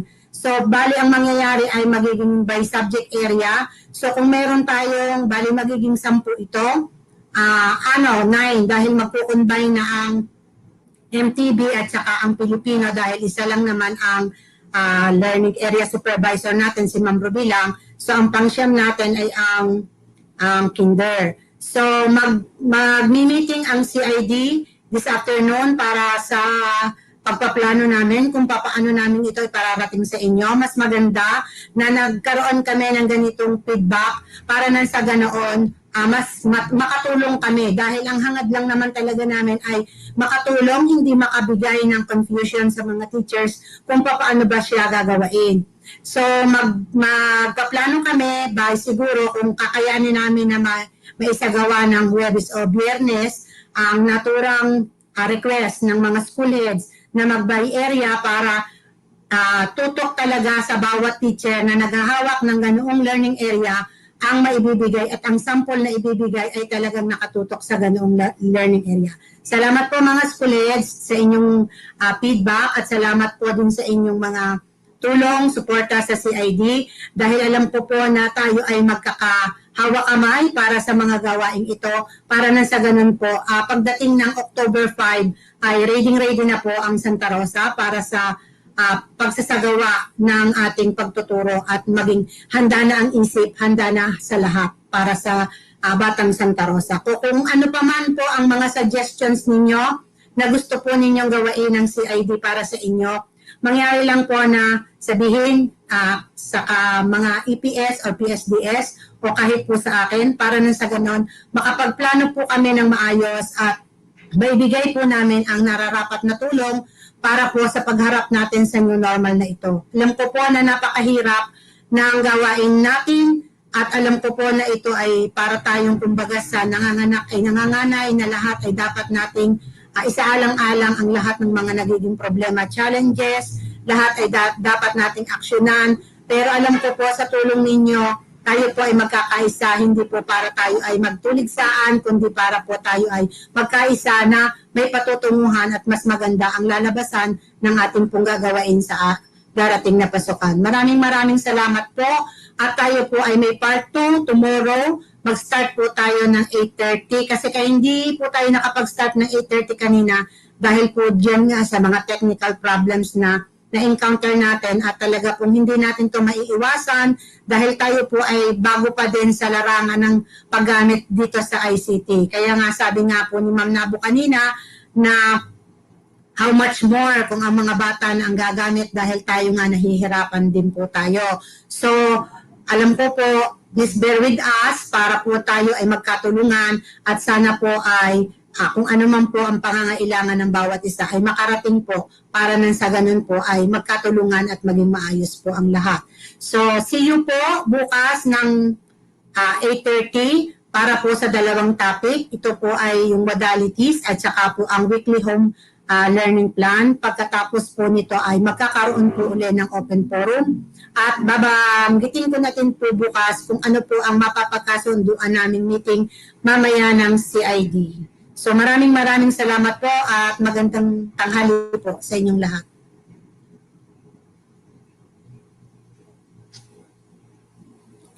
Nawala na po ba ang ating mga MC?